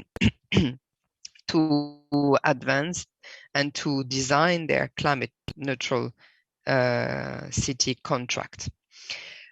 Coming back into what has been happening for the cities that have been trying to use a carbon budget or a similar exercise, I think I'd like to say, so indeed, we have Tampere, who is a very, very advanced city, and that has been able to really divide the carbon budget into each sector, and really also each department with a very precise decreasing matrix. So it's really like every sector knows what it has to do year by year in terms of reduction of emission.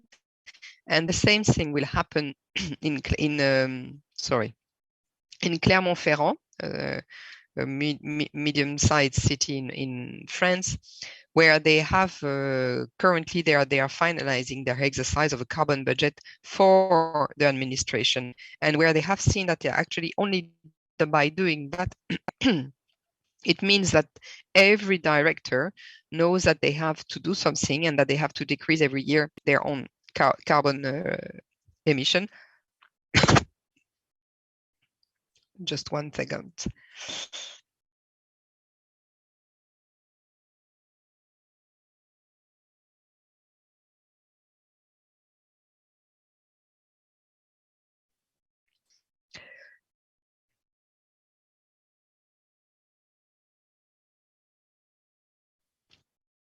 I am well, but not that well yet. Soon to come. So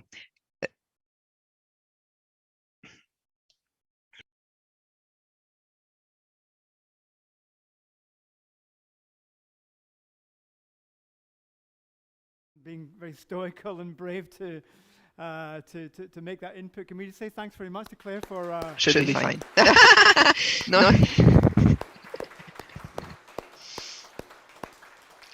I don't think Thank you. See us, but I'd say thanks a lot. We're going to, I mean, very helpful. You mentioned the big picture, the IPCC stuff, also the 100 climate neutral cities, Tartu, who are here, are in that happy group of cities.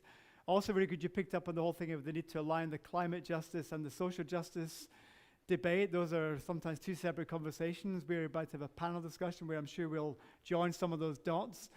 We will leave you to go back to bed or have a drink of water, whatever you need to do, but thanks again. And we'll keep in touch, and Ian will be here with us from Energy Cities to join the panel discussion later. Thanks again, Claire. Nice to see you. Thank you. Thanks.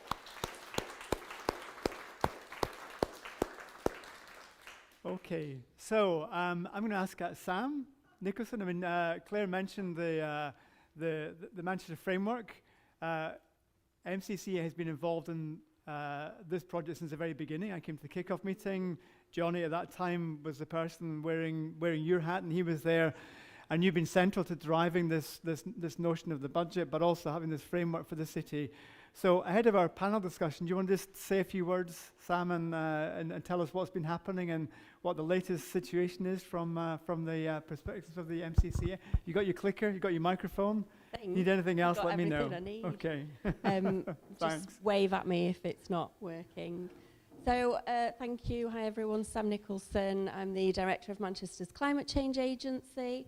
We are a small community interest company that provides Manchester with an independent voice on all things climate change. We also coordinate Manchester's climate change partnership, more about that later.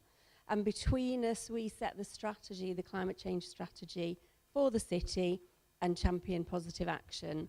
And just from here, I thank you for all of the stories today. It's been really lovely to hear how everyone else is tackling this same challenge. Some less interesting slides than your stories to follow, but hopefully the content is useful. So there's too much information on all of these slides. I apologize in advance. I'll try and just pick out the key messages. We came into this process with a really strong track record as a city of taking climate change seriously. We launched our first climate change strategy in 2009 that covered the last decade, and we did manage to reduce our emissions as a city by just over 40% in that time. The key document that's driving us now, you've heard a little bit about already today, is our current 5-year climate framework. And that did use a science-based targets approach to set what you can see on the bottom left there is an ever-decreasing carbon budget. It actually stretches all the way out to 2100, but really, if we don't get things right in this 5 years and the next 5 years, then all the way to 2100 is kind of irrelevant. But what that gives us is a zero carbon date of 2038 to go to, and a nice trajectory. The smooth yellow line is that 13% reduction that you've heard about already today. But the other two lines show us that if we don't start to take action quickly, then actually the rate of reduction increases and increases and increases. Now, we've been doing annual reports for the city as well since 2013, so holding the city to account against those targets and ambitions that it's set. And unfortunately, we are not hitting our 13% per annum reduction. And so this is where the Zero Carbon Cities programme has come in. And it has helped us say, okay, so that framework was brilliant and that it set that ambition. It gave us credibility by using a science-based targets approach. It put us ahead of the national target. It formalised those ambitions. It gave us the sort of targets in which to hold the city to account against. But it didn't really tell us the scale of action needed in order to meet those targets. I will come back to the other 4 headline objectives later on, but it's just worth noting that that framework does acknowledge more than just the need to reduce our direct emissions. It talks about our indirect emissions as well, about the importance of adapting and becoming more resilient to the effects of climate change, about recognising the intersection between climate change and health inequalities, and about the role of creating a sustainable, inclusive economy in that journey as well. But so what the Zero Carbon Cities project allowed us to do was to look at the scale of action needed. So we used a tool called Scatter. I think Anthesis are in the room. And that tool basically was developed to help cities, local authorities identify the scale of action needed to deliver their emissions reductions targets and to look across different areas of the city, so our buildings, our energy use, our transport, etc. The process starts with a detailed understanding of where your current emissions are from, and then basically develops,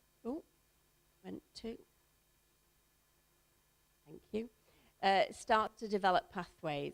So the first point really was to give us a more detailed understanding of our current emissions profile, particularly for our direct emissions.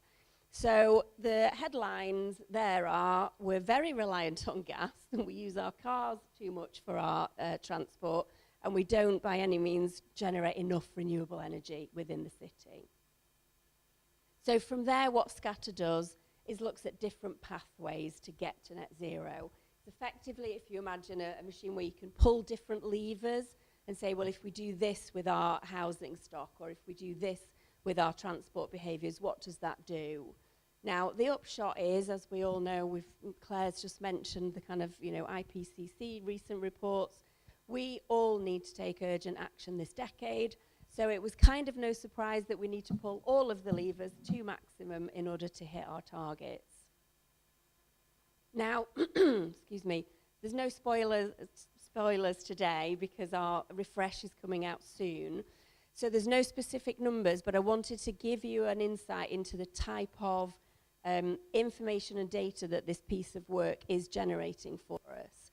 So in terms of our buildings, it's going to tell us how many homes do we need to retrofit, what is the percentage energy reduction demand, as Claire was just talking about. That demand reduction is critical. So what level of demand reduction do we need to see for domestic appliances, for industrial processes? How many people do we need to get switched off gas to electric heating sources? What's the scale in terms of our new build that goes on? How many of those new builds need to be at a very high zero carbon standard? In terms of transport, it will tell us again about that demand reduction. What kind of level of journeys do we need to sort of think more consciously about and not do? And then within that, what's the level of modal shift out of cars into other forms of transport? How much more active travel do we need to do? How much more do we need to utilize our public transport systems? And what level do we need to do in terms of switching our normal cars into electric vehicles? There's also improvements in freight and industrial logistics that we need to look at, just in terms of kind of reducing the amount of freight that travels by road, and then also the fuel efficiency of that transport. And then in terms of renewable energy generation, it's going to tell us the kind of how many megawatts of solar do we need to be doing at micro scale across the city and at large scale. And it's also going to talk to us about the CO2 savings from each of these actions, what the estimated capital cost and operational cost savings will be, and really importantly, what the co-benefits are. We've sort of talked about the energy crisis a little bit from Claire, but that broader cost of living crisis is really important to Manchester, and one of the threads that runs through our framework is this need for a just transition, that we don't leave people behind and we don't just target CO2 emissions, but what we target is transforming everyone's lives in a better way. So we're conscious that some of that can be very data heavy, so we've been looking at ways to kind of present the data in a more interesting and creative way. So this is colloquially known as our zip wire diagram now, which will sort of show where the emissions come from now on the left-hand side, the scale of reduction on the right-hand side, and the kind of, once we've got those numbers, they'll be plugged into that diagram again, so that people can kind of get a more visual idea of the change that needs to happen. But we're also really conscious that there's going to be some big numbers in this piece of work, and that those big numbers can be quite scary. Bob, you talked about that sort of psychology of that earlier, which is really critical. So we are really consciously looking at trying to break those numbers down into where is the agency for action. So what things can we do locally that's in our powers to do locally, whether it's a city council action, us as residents or businesses. What do we need to work with our colleagues in Greater Manchester on? Transport is an easy answer there. We've got Transport for Greater Manchester. What do we need to advocate national government or other national entities to do more of to help unlock our ability to do more? And then where is there space for us to just think very differently about these challenges? So we're doing a lot of work to co-design these actions with stakeholders across the city so that we've got expertise from the owners of some of those actions and that we get buy-in and consensus to what needs to be done. There are some examples on the bottom, but hopefully you get that sort of layers of the onion picture. Just very quickly, I talked about there are 4 headline objectives within the framework. We're also updating some of the other activity there. There's been research carried out for us by the University of Manchester on our indirect emissions, looking at the footprint there, the sort of the black and yellow and white circles show that our footprint from indirect emissions is actually much larger than our direct emissions. but it's much more nebulous and difficult to quantify and difficult to take action on, but we're not shying away from that challenge. We've done lots of work, again, with the Manchester Metropolitan University on adaptation and resilience, looking at understanding how we assess vulnerabilities and suggesting actions, again, for people at different levels to how do we move our city to be climate ready. And we're doing a lot of work with colleagues across the city on that health and well-being and how taking action on climate change can also help to reduce health inequalities. So very quickly, the process that we went through, we commissioned Scatter and Thesis to run that Scatter tool to start that process off. We worked with Bob and colleagues on the climate assemblies to understand community priorities and barriers to action. We've been doing heaps of work on kind of analysing that data and co-designing the actions that will come out of it with our ULG, which is the partnership, and with a huge number of stakeholders across the city. We're kind of starting now to write up that, the framework that will come out. It will go through a series of endorsements from partners across the city so that everybody is kind of backing the same strategy, and we expect to launch that in September this year. If I've got time, fabulous, I can do it in 2. Just a little bit more about our climate change partnership, which acted as our URBACT local group for this programme. Manchester has done something innovative here in terms of setting up this partnership. It's a cross-sectoral partnership, which is, as you can see on the right-hand side, has got oversight of quite a good chunk of the city's direct carbon footprint, and then influence through its employees and networks and audiences to a much wider slice of the city's footprint. And we facilitate it. It's a huge mixture of institutions, universities, our airport, our football club, but also, you know, our Age-Friendly Manchester, our youth board, and some of our consultants, all the clever people around the city, as well as our activist community. And we were able to do an action with that group that we've just sort of in the middle of now, which is about trying to reassess that collective carbon footprint, understand the impact that partnership is making on delivering the city's targets, and then identifying what excellent practice is going on, because there's so much good work going on across that partnership. How do we surface that and then share it across the partnership and with others through sort of peer-to-peer learning sessions, so that we can accelerate the decarbonisation of each of those organisations, and then also leverage all of the expertise that sits around that table to helping the city tackle some of its city-scale challenges. And we launched a net zero new build standard as our kind of first city-scale initiative last year, which is about setting the challenge down to the city to say, here's what a gold standard of a new build could look like. Now let's work together to see how we can get Manchester to adopt that. So I think that's probably my 2 minutes up. We just really want to say as Manchester a great thank you. We've had so many benefits from this project, so it's been great. Brilliant, thanks a lot, Sam. Yeah. Great. Thanks a lot, Sam. I know you'll be with us over lunch. There's a lot of stuff in that presentation, and we'll be sharing the slides with, you know, across the network, so there's a chance to go into those in a bit more detail.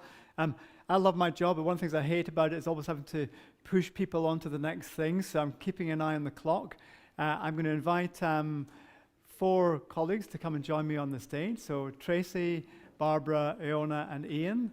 If you can make your way up the stairs on the right-hand side there, as we look at the stage, it's a bit dimly lit. It's a bit like a nightclub at the front of this room, actually. So on the right-hand side, there's some stairs there on the way up. So you're all mic'd up. We need one handheld microphone, I think, for Ian. Thank you. Brilliant. Cheers, Sharon. There you go, Ian. That's for you. So we've probably got about maybe 20 minutes. I want to give a chance for Adele from URBACT to come in and say a few words at the very end. So I'm keeping an eye on that to make sure we have time for that.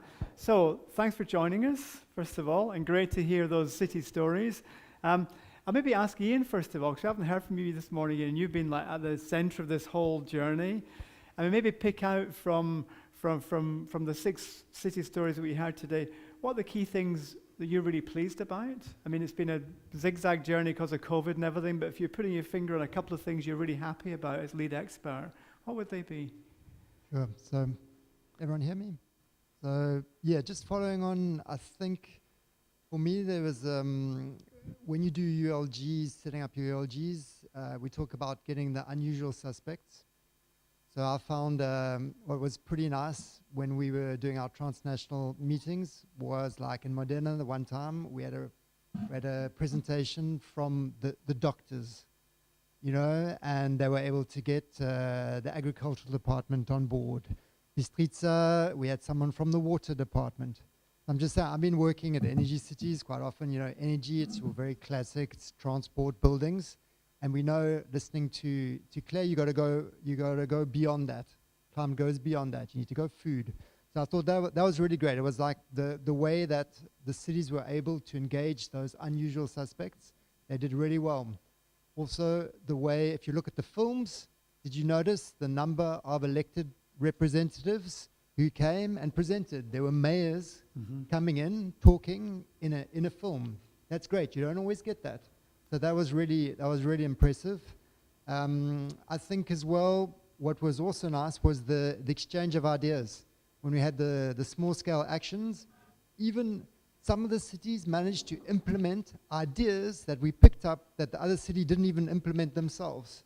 So there was this option. Initially, Manchester wanted to set up their food, I think it was like food fridges. So it was an initial idea, but they actually went on to do something else. Whereas Tartu took that idea, implemented it straight away during their festival, and bang, you know, it was like that. So yeah, I think what was really great about the group is that practicality, just getting things done. And I don't know if I'm going to have some concluding things. Yeah, I'll come back to you at the when end. I come back, so I'll stop there. Okay, great stuff, great stuff. You mentioned elected officials. We've got 2 on stage with us, which is great. I mean, Tracey, what we heard there from Sam was the role of the City Council. I guess, you know, you've got Manchester City Council, which is a big, complex organisation with thousands of employees. So I guess there's a decarbonisation thing within the organisation.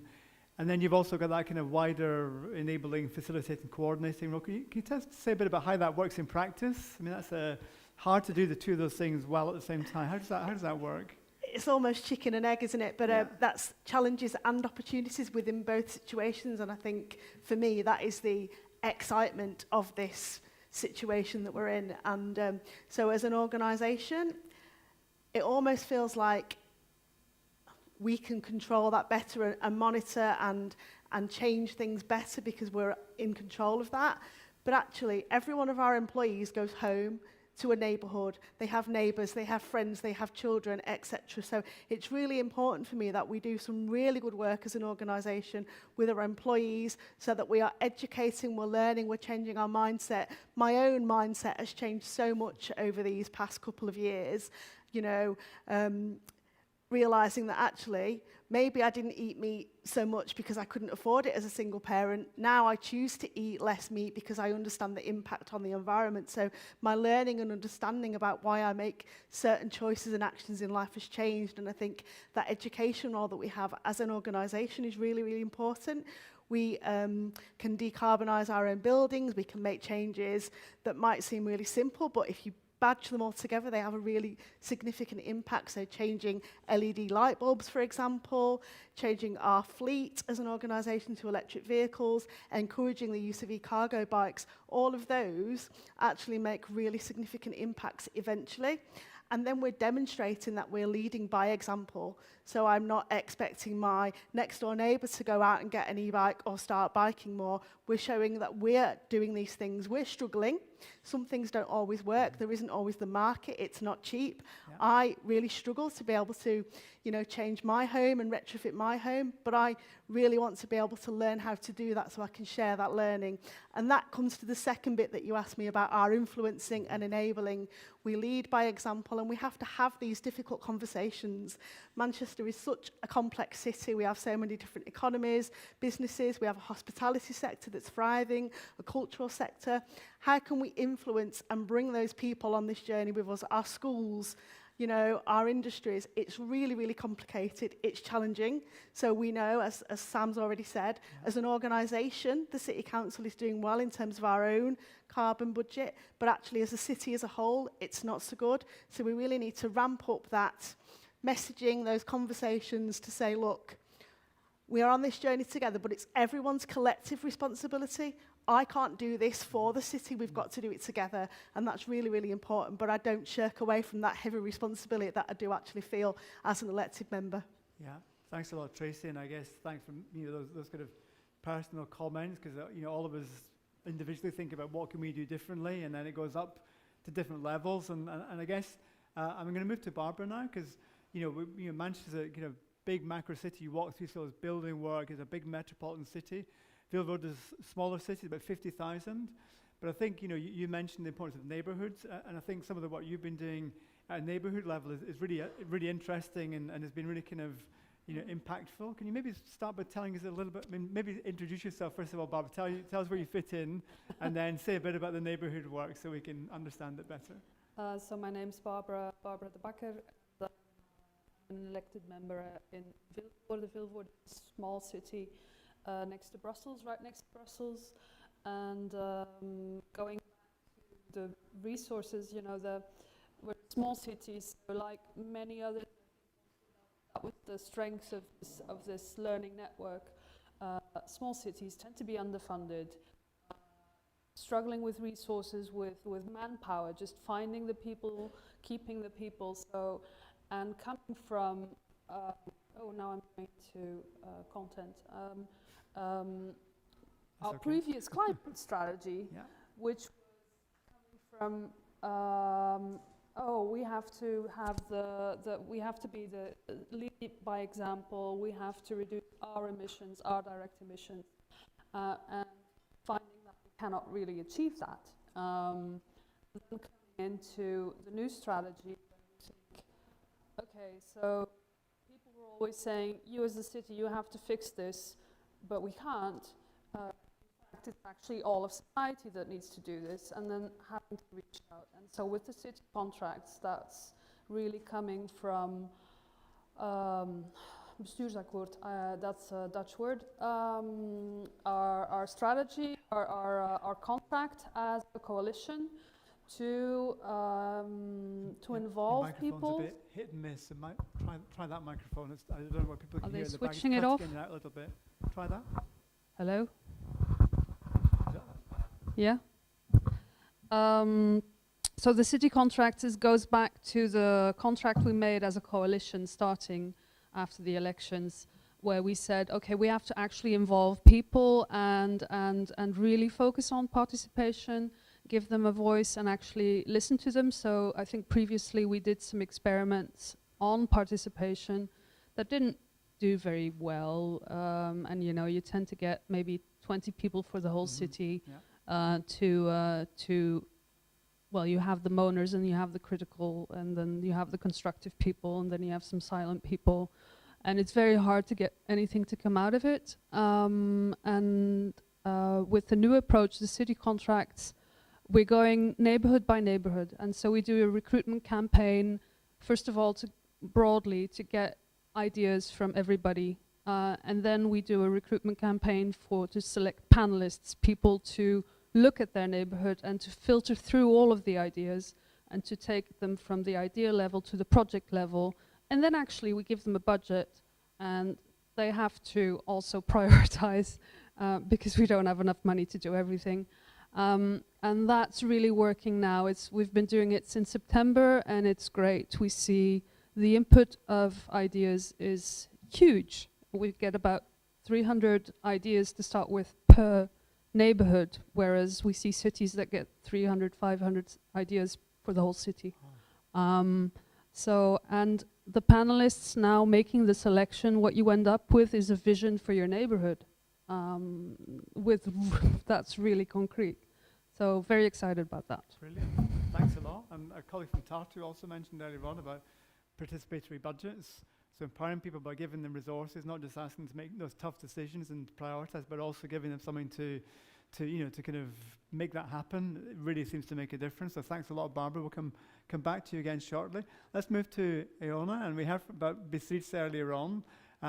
We haven't really talked so much about business in this conversation, and business is a key part of the discussion, and sometimes quite controversial. Business are part of the problem, but also part of the solution. I know that in Beatrice in particular, you've done quite a bit of work to engage businesses. Can you maybe tell us what you've done and what you've learned from that process, Iona? Yes, I think it was a very interesting process that started with one of the master classes in the project, actually, because we were discussing about the split of the pie for different sectors, strategies to get everyone on board, top-down versus bottom-up approaches, and so on. And I think that there was a change in our mindset when hearing that, and understanding that although business representatives were already in our ULG, maybe we can do more because we are still lacking some data. We would like to get them involved more in different ways and so on. And then we thought a lot within the project team, okay, so what can we do? We decided to actually enlarge the ULG. We invited additional businesses to our next meetings. We had additional requests for data and information, but in a different format. Because first we tried to get data from them in the very traditional way, sending, an official request, and then they didn't reply, and we just went on with working on the action plan, consulting them, because everyone was, of course, consulted within the ULG. But we actually tried to think about a more hands-on engagement strategy. And we had results in two ways, I would say. First, we did receive some data, mostly from the public utilities and service providers, but also we managed to involve individual companies because we mapped the top 10 or 15, I think, I don't remember exactly, the top companies in the city, and we went back to them with individual invitations, personalized messages, and so on, phone calls, so we were very hands-on for like 2 weeks working on that, and they actually participated in the ULG. And then after some discussions, presentations, again, some of the traditional ways of doing it, but more engaging maybe, we also had a survey asking all of our stakeholders, business representatives included, how they could get involved in further developing and implementing the action plan. And that was a very interesting moment. We didn't have a lot of responses because, of course, it wasn't mandatory. You cannot do that if you want stakeholders to genuinely participate. But the ones that responded, because we provided some categories, and that relates a lot to what you were saying. So we tried to map the ways that stakeholders could get involved further on in the activities. And we had different options, like you can get involved as a partner, you can develop projects on your own and ask for support from the municipality. You can promote this issue of carbon neutrality between your employees, students, family, and so on. I think that your point was spot on. And actually what companies replied mostly was that, okay, they might be able to get involved in projects, provide data, and so on, but they would definitely get involved in promoting carbon neutrality issues between their employees and maybe providing some opportunities for their employees to have a more sustainable behavior. And I think that that is quite important in a way. And one of the things I've followed as part of the Manchester during the last couple of, 2 or 3 years is the attempt to engage micro businesses, small businesses, people who drive vans around the city, and the whole conversation about air quality and congestion charging. And I guess those kind of groups are identified as being maybe most at risk as we kind of move on. And we've talked a bit about the need to align the climate and social justice agendas.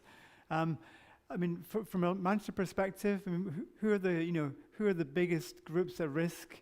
Do we think, Tracey, in terms of making sure that we don't leave them behind, to use the phrase that Claire used, and what kinds of things have we found from this city that work well that we might share with others?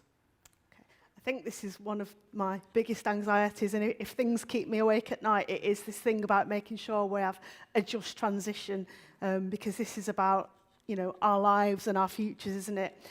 So for me, I think that's why it's very important that we recognise that one size does not fit all. And the way we've tried to break that down somewhat in Manchester is by developing ward-based climate change action plans. So we have 32 wards. The city split up into 32 smaller wards across Manchester, and each ward now has a climate change action plan. And so really that acknowledges that different parts of the city are different. I live way down in the south, but that's actually a very different area to perhaps in the north, and very, very different to the city centre. So it's really key that we recognise that. And it's about that context. It's about all those things Claire talked about. You know, it's about the pandemic. It's about our health and well-being. We're really conscious of health inequalities in this city. We're part of the Marmot Review. And it's about how we connect all of this in, because nothing can be done in isolation. It's about how we live. It's about what we eat. It's about our homes. It's about our clothes. Do we need to buy, you know, fast fashion, isn't it? We call it now. What are we doing about that? How are we educating our children? Are we listening to our young people that actually are really good at this stuff? And sometimes we just don't listen, but it's more than that, isn't it? It's active listening and taking on board what they're saying they need us to enable them. What I need to do as a policy maker to make sure that those policies are enabling and not barriers. So it really is, I think, about that really sort of grassroots level, and that's not, you know, to use buzzwords. It's really important we make it relatable. If it's not relatable and I don't understand it, what does a ton of carbon look like? How can I visualize that? If you're a football fan, you might want to do that in football pitches. For somebody else, it might be double-decker buses. How do we make it relatable so that I can think in my context of where I live, my work, how can I make those changes in a way that's doable and doesn't make me feel that it's unachievable and what's the point and give up tomorrow. We've got to keep going. We can't give up. Doing nothing is not an option. Absolutely. Thanks a lot. And Barbara, I know that one thing you've done in Vilvoorde to try and capitalise on that kind of approach is to have a competition where you've gone out to neighbourhoods and you've had a kind of, essentially you've had a kind of bottom-up approach to crowdsourcing ideas. Can you tell us just briefly about that and what's come from that that's been useful? We did this the first time now this year, where we try to move away. Like the city contract is us executing a plan that is co-created or partially co-created, but still it's the city doing it. And in our path towards, realizing that we have to engage people more, we decided to launch a competition where we give a prize to, we look for projects locally, and we involved also companies in that.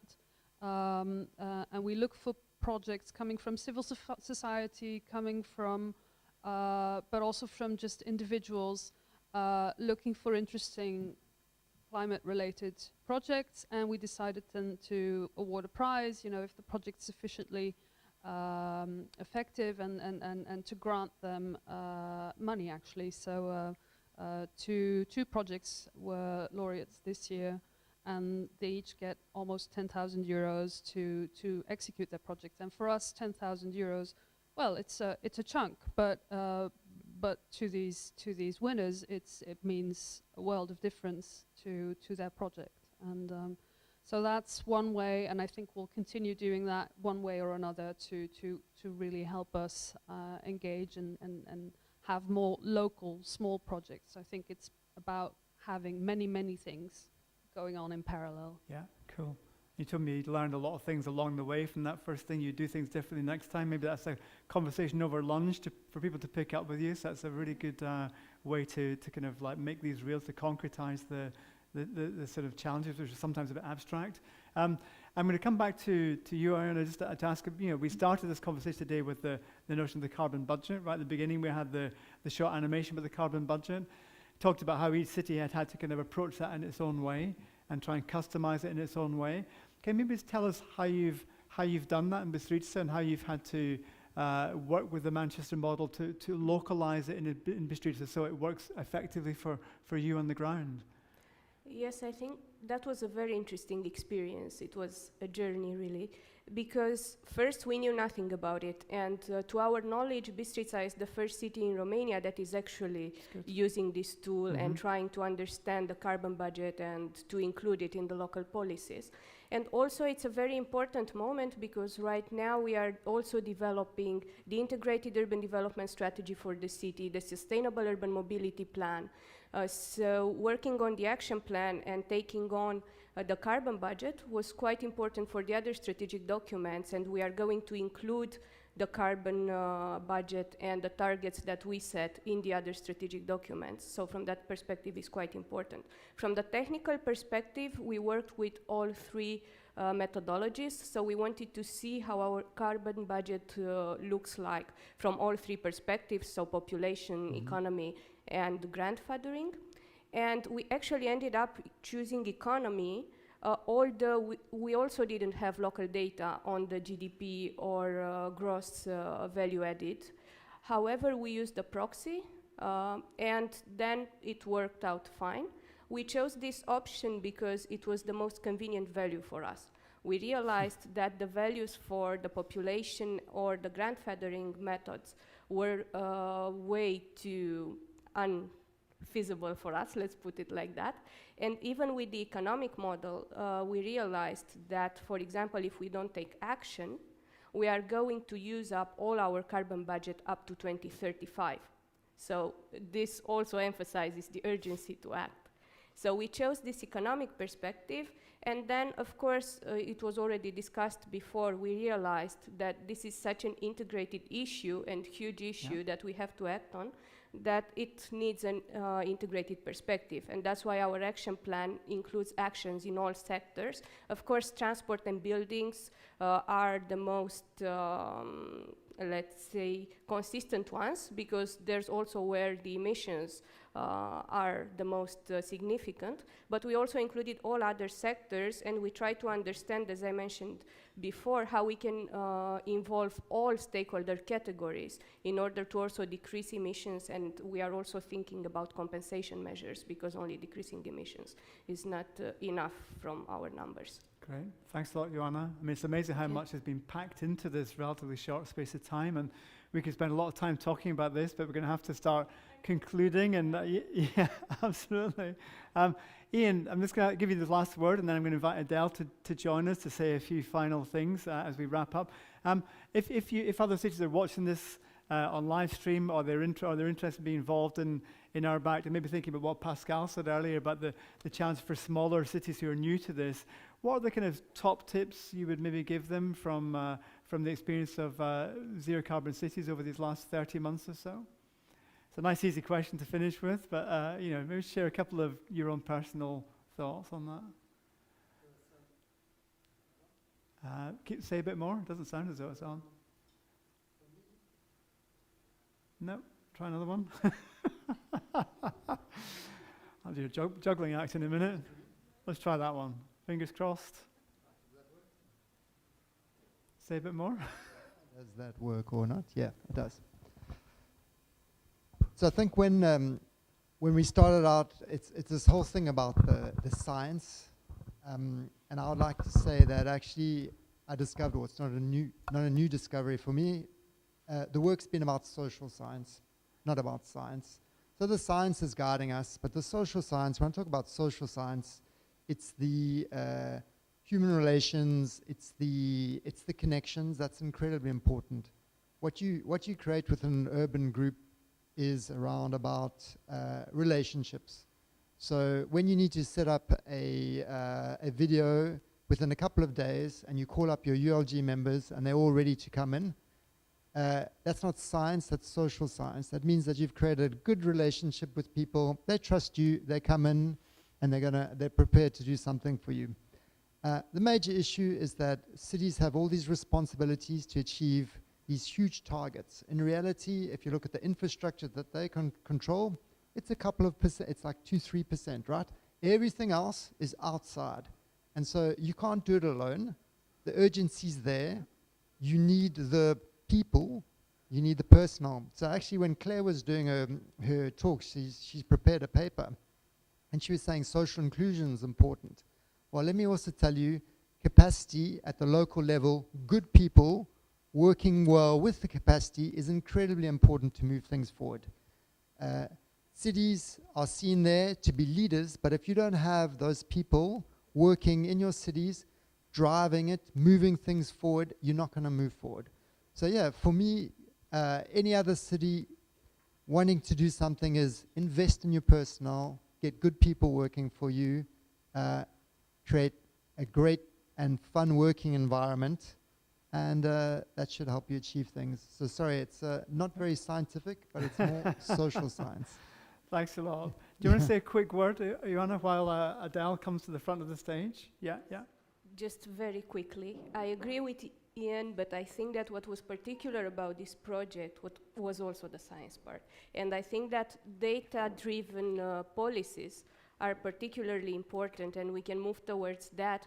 And we saw in this project that when you actually show people the data and you make them understand what would be the opportunities or the possibilities and so on, and why they have to get involved, you might have an advantage on getting them on board and mobilizing them. So I would say that data-driven policies are important. That's a personal message that I wanted to be emphasize. Continued. Yeah, brilliant. Thank you. Thank you. Adele, great to see. Well, let's say a quick thank you to our panel, first of all.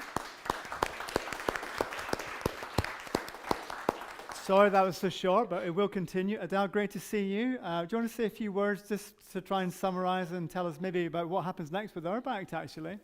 Yeah, I'm not going to try and wrap up the whole morning because I think that's a bit of a mean feat, isn't it? So first of all, thanks so much for inviting me to come and join you at this session. So I'm Adele Bucella. I work in the URBACT program. So we funded all of this, and I'm really, really very happy to be here to see some of the real results, actually, because for us, sadly, most of it has been on paper through reports that we've been reading for the last 2 years. So it's great to be physically here and to hear and see these videos and to listen to you all speaking about the things that you've learned. And it's also great to be back in Manchester. Manchester is a veteran URBACT city. I'll say a little bit about where we can go in the future towards the end, but it's obviously very sad when you see so many fantastic examples of things that can be shared around the European Union, that we're going to be losing cities like Manchester from sharing their experience in the future. But it is actually fantastic to see the progress that has been made in these 5 cities, despite the extremely challenging working conditions you've had. URBACT is a cooperation program. It's about active learning. How can you do that when you're all confined to your own homes? And we have a lot of expectations, and you've all really risen to the challenge of using digital tools to engage with your stakeholders. And I think the videos that we've seen, for me, the biggest message that I saw is a huge step has been taken forward in most of these quite small and some very new cities to the URBACT methodology of participation and integrated working. You've made a huge step forward, and I think you should be very proud of yourself. So we can give you a very big round of applause at the end. I just want to basically say my main message to wrap up for today is that although this network is ending, it's actually only the beginning for many of you, because we, as you know, in URBACT, we don't finance the implementation of what you've got planned. You've planned this, you have created this integrated action plan, and now you need to do it. I mean, the real work starts now. And I think I would really encourage you to continue to do that with your stakeholders. We've heard words like co-creation, co-implementation. They're buzzwords, but they do make a huge difference if you're able to work in those ways. And I think with a topic like climate change and the challenges that we're facing, it's the only way that you can actually achieve and really succeed. So I would suggest to you that you need to continue working as if you're still in an URBACT project, and try and keep in touch with these lovely people that you've met, because URBACT is actually all about meeting people and making these connections. Just a quick word then about the future. So URBACT will continue. We've got a new 7-year program which is about to be approved. We will continue to work with cities across the whole of the European Union. We'll be welcoming some new countries into our program from the Western Balkans, the pre-accession countries. We'll be saying goodbye to the UK, unfortunately, but we are working with our very creative minds to try and find some ways of maintaining the contact with the UK cities, and I hope that we can achieve our ambition to continue to do that. We'll continue to be a program that deals with all topics related to sustainable urban development, that works with all cities, all sizes, new and old. So please be welcome to come and join us, come and see us, learn more. We have next week our City Festival. You can, if you're not coming to the City Festival physically in Paris, you can connect online and learn more about the new programming period. So finally, on behalf of the URBACT program, I want to say a huge congratulations to all of the Zero Carbon Cities city partners. I think you've got a long and ambitious journey ahead of you, but I'm convinced that you'll all achieve the goals that you've set yourself. So well done and congratulations. Thanks a lot.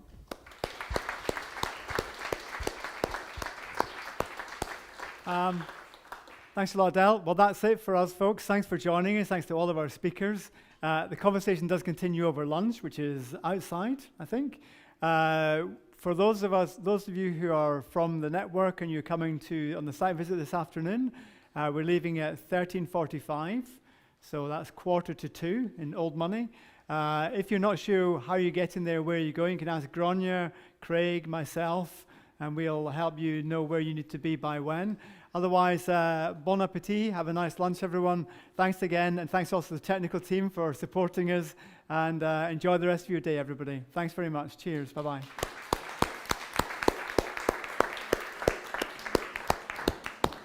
Thanks. Make sure to switch.